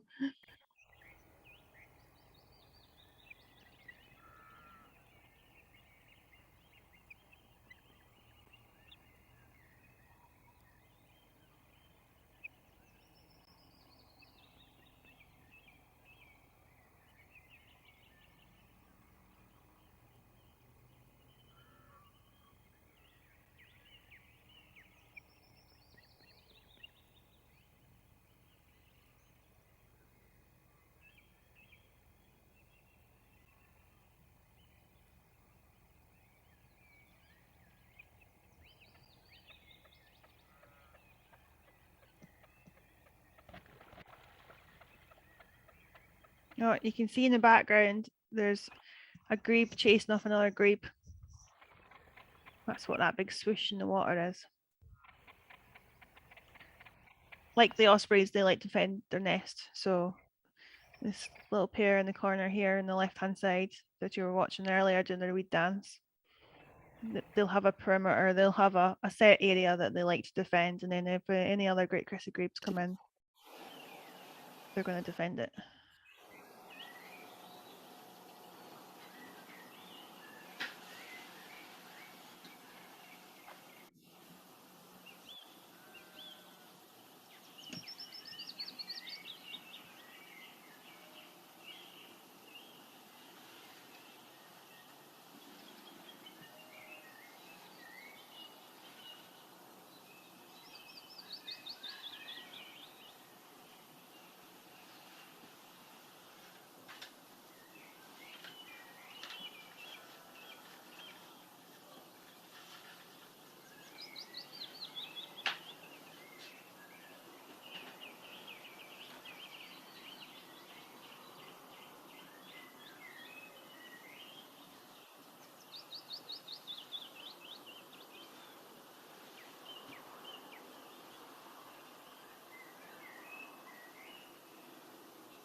Oh, we've got a swan as well.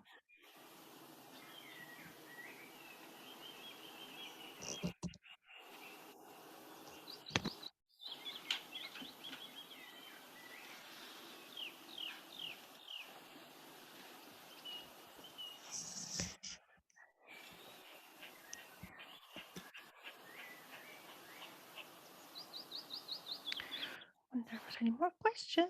We'll wait for either NC0 to move or Beaver.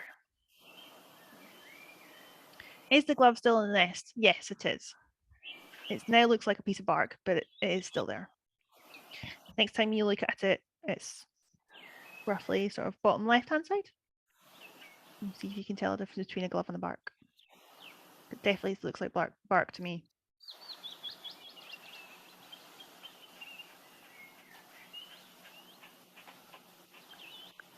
Oh, good question.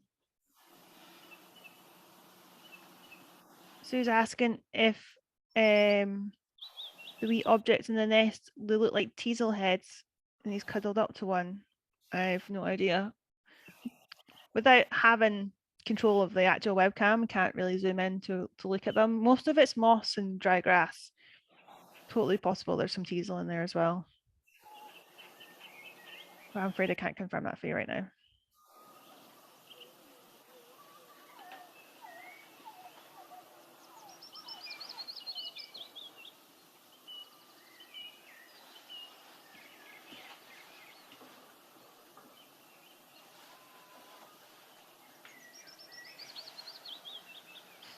James has an interesting question about how many ospreys we've had at Loch of the Lows. Don't really have a definitive answer for you. That's maybe something I can post on social media tomorrow. So if you check, we do have a very detailed history because all of the rangers wrote reports, and if they didn't note down how many they had, then it's because they either weren't there or for whatever reason they couldn't observe them. But I will find out for you, James, and I will put the answer on Facebook tomorrow. But I'll write that down just now because I know where to find the answer. I just don't have it to hand. How many ospreys?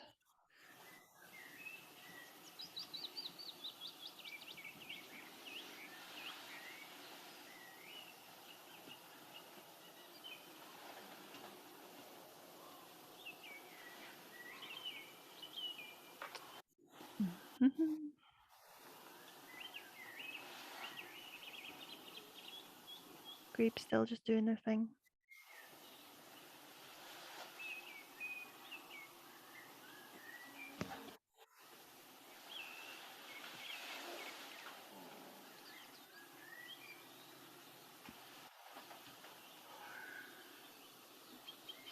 Susan asks, do the females or the males generally come back from migration first? Just depends on the birds, really. Our male comes back usually first, but then he's the most experienced in that migration route because he's been doing it for 10 years. So my first day at the trust was the 31st of March 2014, and that is the day Lady returned. So it's etched in my head. But that's actually a relatively late date compared to what LM12's been coming back, because he was the 13th of it was the 13th of March. Yeah. So he was back really early. I mean, he beat his own record by like 2 or 3 days. So I presume there was just favourable wind conditions coming up from Africa. So yeah, it depends on the birds. I don't think there's ever any rhyme or reason to it. You can't say specifically it's going to be the male or it's going to be the female, but the trend for Laos over the last 10 years is it's been largely been LM12.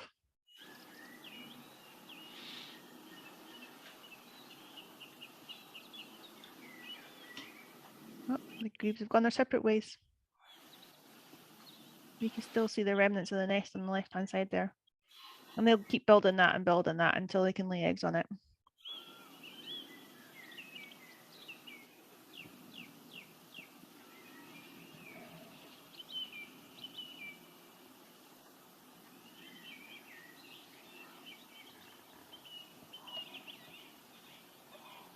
So we do a volunteer in the hide who is dutifully watching both the birds and the loch at the same time, just to make sure that we don't miss anything. I see Zero's still at the top of the tree.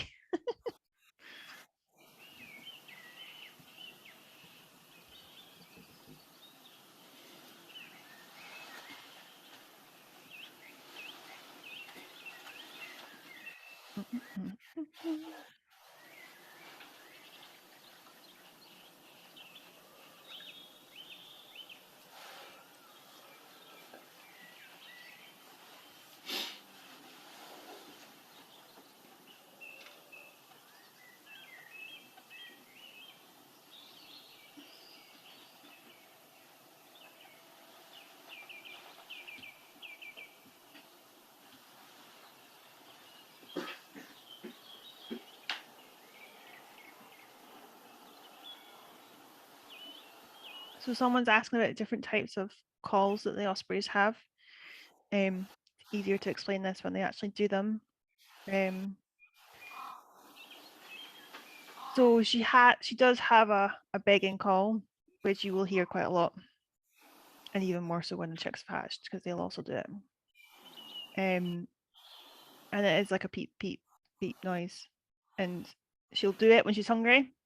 She will get more persistent and louder if she knows he's around with a fish.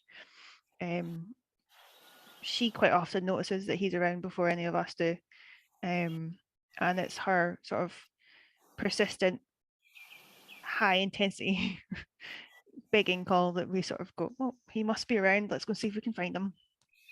And not always, but typically he will be on the split birch with a fish. And she'll just keep calling until he brings it. She's also got an alarm call.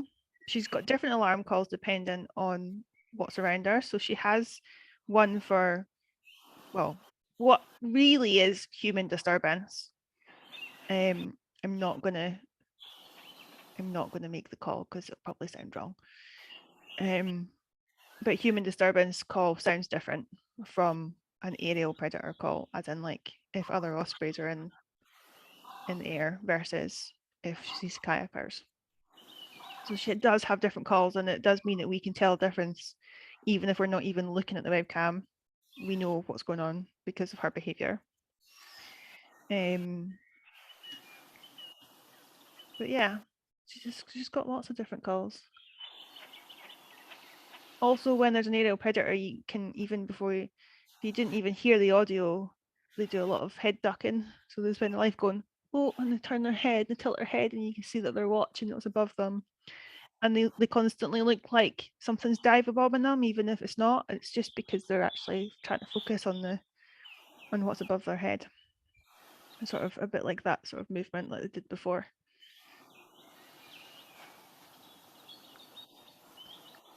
We should really try and make an audio bank so you can hear all the different types of calls. That would be quite useful. Write that down.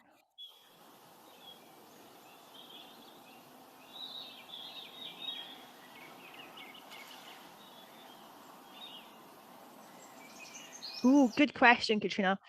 Do you think climate change is having an impact on the ospreys and life on the loch? I think that's a really difficult question to answer because it's something that can be quite subjective. You know, one person who's been coming to the loch for 50 years will have a different perception of someone like myself who's only been there for 8 years.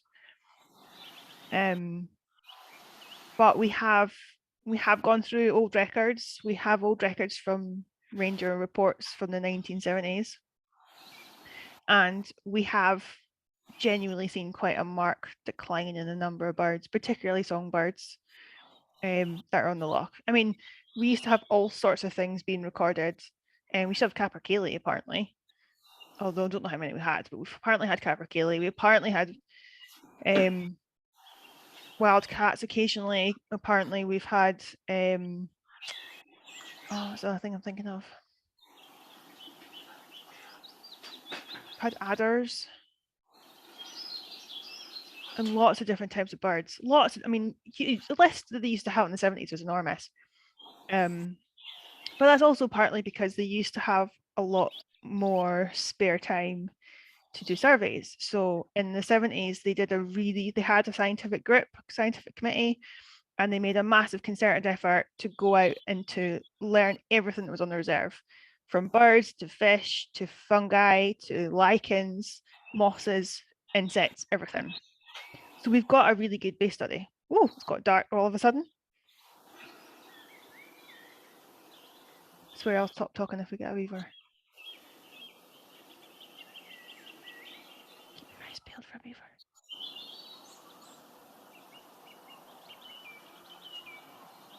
Oh, beaver! Look.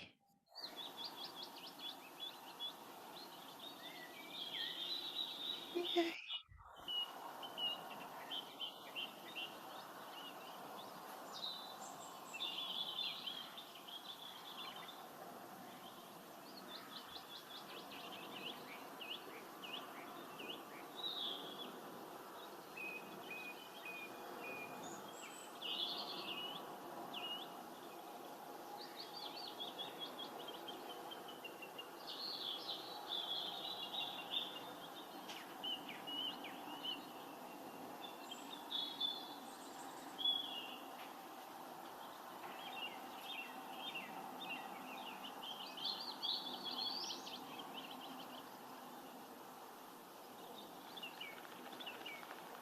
Just asking the team whether they think it's an adult or a juvenile. My guess is that it's an adult because it looks like it's really low in the water, but I don't have enough clarity in the screen in the image.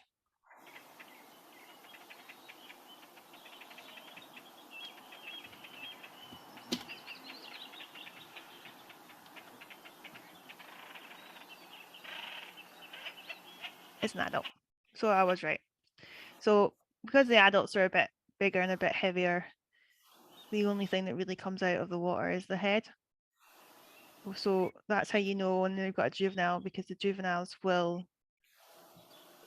a bit more buoyant basically. So you'll get the head, but then you'll get that second, the hump of the crest of their back.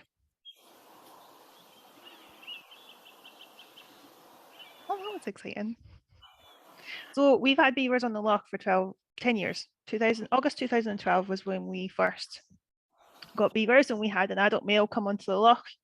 And we had a lovely lady called Mary Rattray who took the very first photograph from the hide. And then this was all about the time when Nature Scott were doing independent monitoring of the tay population, and they were looking to see if the escapees were actually European or if they were North American. So they were attempting to catch them. So that's how we know he was male, because they did manage to catch him. They had a massive trap, shall we say, to catch him. So this is him coming up towards a point. Well, I say him, could be a female, come up towards the point, and the loch bends back round. So they might well disappear around the point. Yeah, big trap. Had big doors that came up like wings. It was like some sort of DeLorean craft thing. It was mental. And there was a gap so that if when the door came down, when they activated the paddle, which was in the middle, that their tail wouldn't get stuck. So like they had a gap so that their tail would be okay. And yeah, so our adult male took them 6 months or so to catch them. Lots of carrots, lots of apples, many nights trying to catch them. And he got taken to Edinburgh Zoo, where their vet checked him over, made sure he was speaking the right language, made sure he wasn't carrying any foreign like bacteria or anything that was going to have any issues for the water or for himself. And they put an ear tag on him. So for probably the best part of a year, we knew who he was, because every time we saw him, he did this massive ear tag on his ear. And then the second one appeared. So the second one turned up in the spring of 2012, 2013. So then we knew we had a female, because we then got kits in the summer, which was very exciting. And as I say, at that point, we were doing lots and lots of monitoring, because we were also contributing towards the report that ended up going to the Scottish Government later on. Now, as we say, we know we've got an established population. We know they're all the way through the Tay catchment and beyond. So we don't do quite as much monitoring anymore. And basically, they'll have 1, 2, usually 2 kits a season. And the last year's kits will stay on for a year. So you can get a family of up to 6 possibly. And then the young adults, sub-adults, will get kicked out at the end of the summer. So then they have to go and find their own place to live.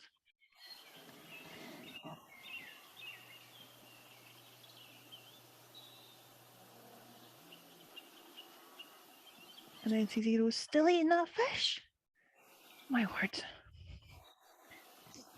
She's made it last a long time.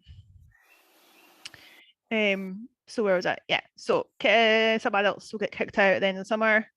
They'll go and find a new place to live. So basically spread out further and further, find their own territory, set up their own lodges. Oh, we've got movement.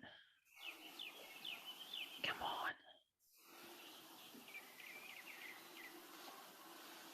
on. But hilariously, we've got a couple of streams that come through the golf course next to Loch of the Lows and come out onto the loch.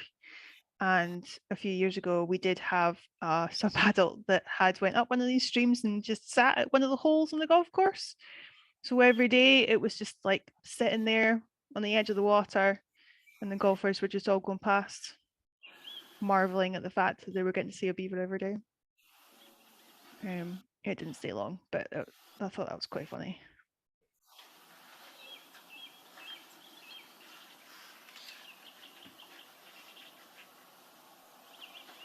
The team are desperately wanting her to actually leave the perch and go for a flight.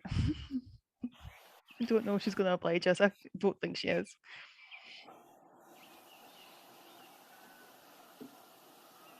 Come on, prove me wrong.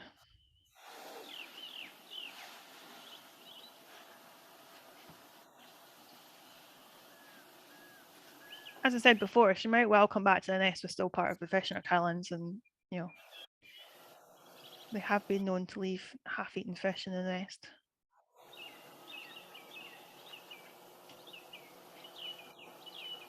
And she's still nibbling away. So I'm impressed we've got a beaver. That's good. We've had some great-crested grebe courtships. That's good as well.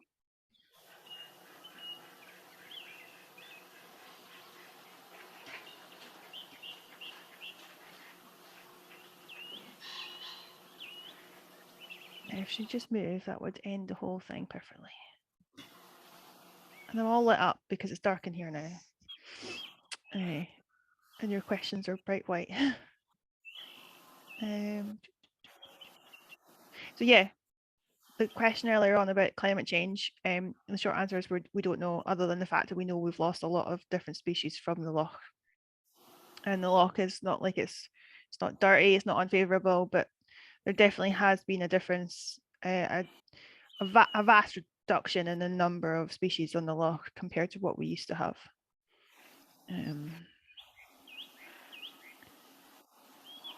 But I don't know specifically whether that's really, the climate change has really impacted the ospreys.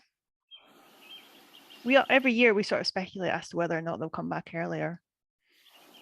We don't know. And Ali's asking if there's been any rare birds in the Loch this season. Well, we have had a Slavonian grebe this week, so that's quite exciting.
Must be about finished that fish now, eh?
So we're going to chance it. We're going to see if we can go for another 5 minutes or so and hope that she's going to finish that fish.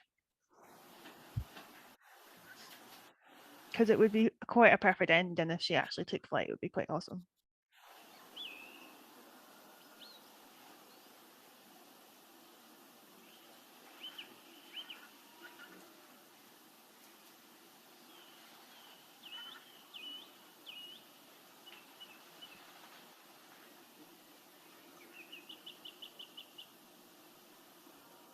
But like I say, once she's off that perch, she's going to settle down on the nest for the night and she'll do the nighttime incubation. So she will move before it gets dark, like properly dark. Although occasionally he has sat on the nest all night, but it's unlikely that he's going to let her do that, to be honest.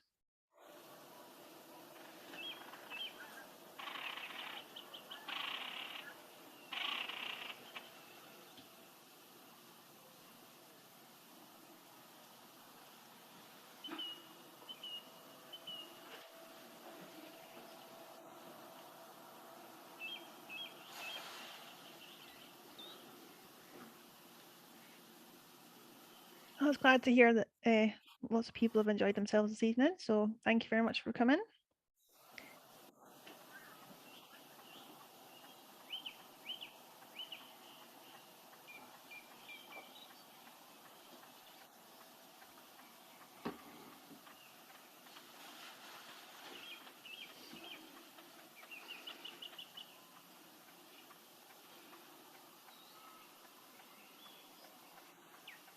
And again, we'd like to thank the players of the People's Postcode Lottery for supporting the event tonight. And we are recording this, so you will be able to listen to my lovely dulcet tones all over again whenever you want. It will go put up on the website. And James, I haven't forgotten about your question, so I will look up the archives tomorrow and put the answer on Facebook as to how many Ospreys we've had at Loch of the Lows.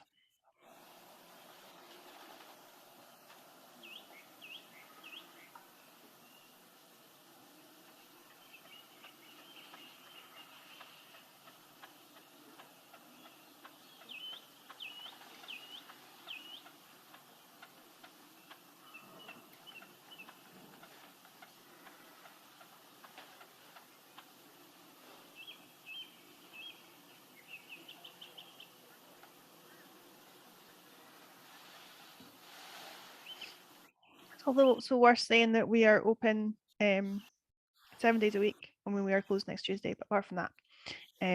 So if you just check the website before you come, because if there's anything happening, it all goes on the Loch of the Lows website. So go to scottishwildlifetrust.org.uk/reserves/Loch of the Lows. That'll give you the times we are open. It'll tell you how to walk there, cycle there, get public transport if you want to, and it'll also tell you our entry fee. And you can see these birds live and in person and use our excellent telescope so you can zoom right up to the nest.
So I think we're going to leave NC0 there, finishing the last of our supper. And anybody that's watching the webcam, I'm sure you will see the minute that she's back on that nest. Oh. It's a lot brighter than you think. There we go. It is dusk, I promise. There we go. Thank you very much for joining us this evening. And like I say, you'll be able to watch the recording once it's uploaded. Thank you very much. Bye.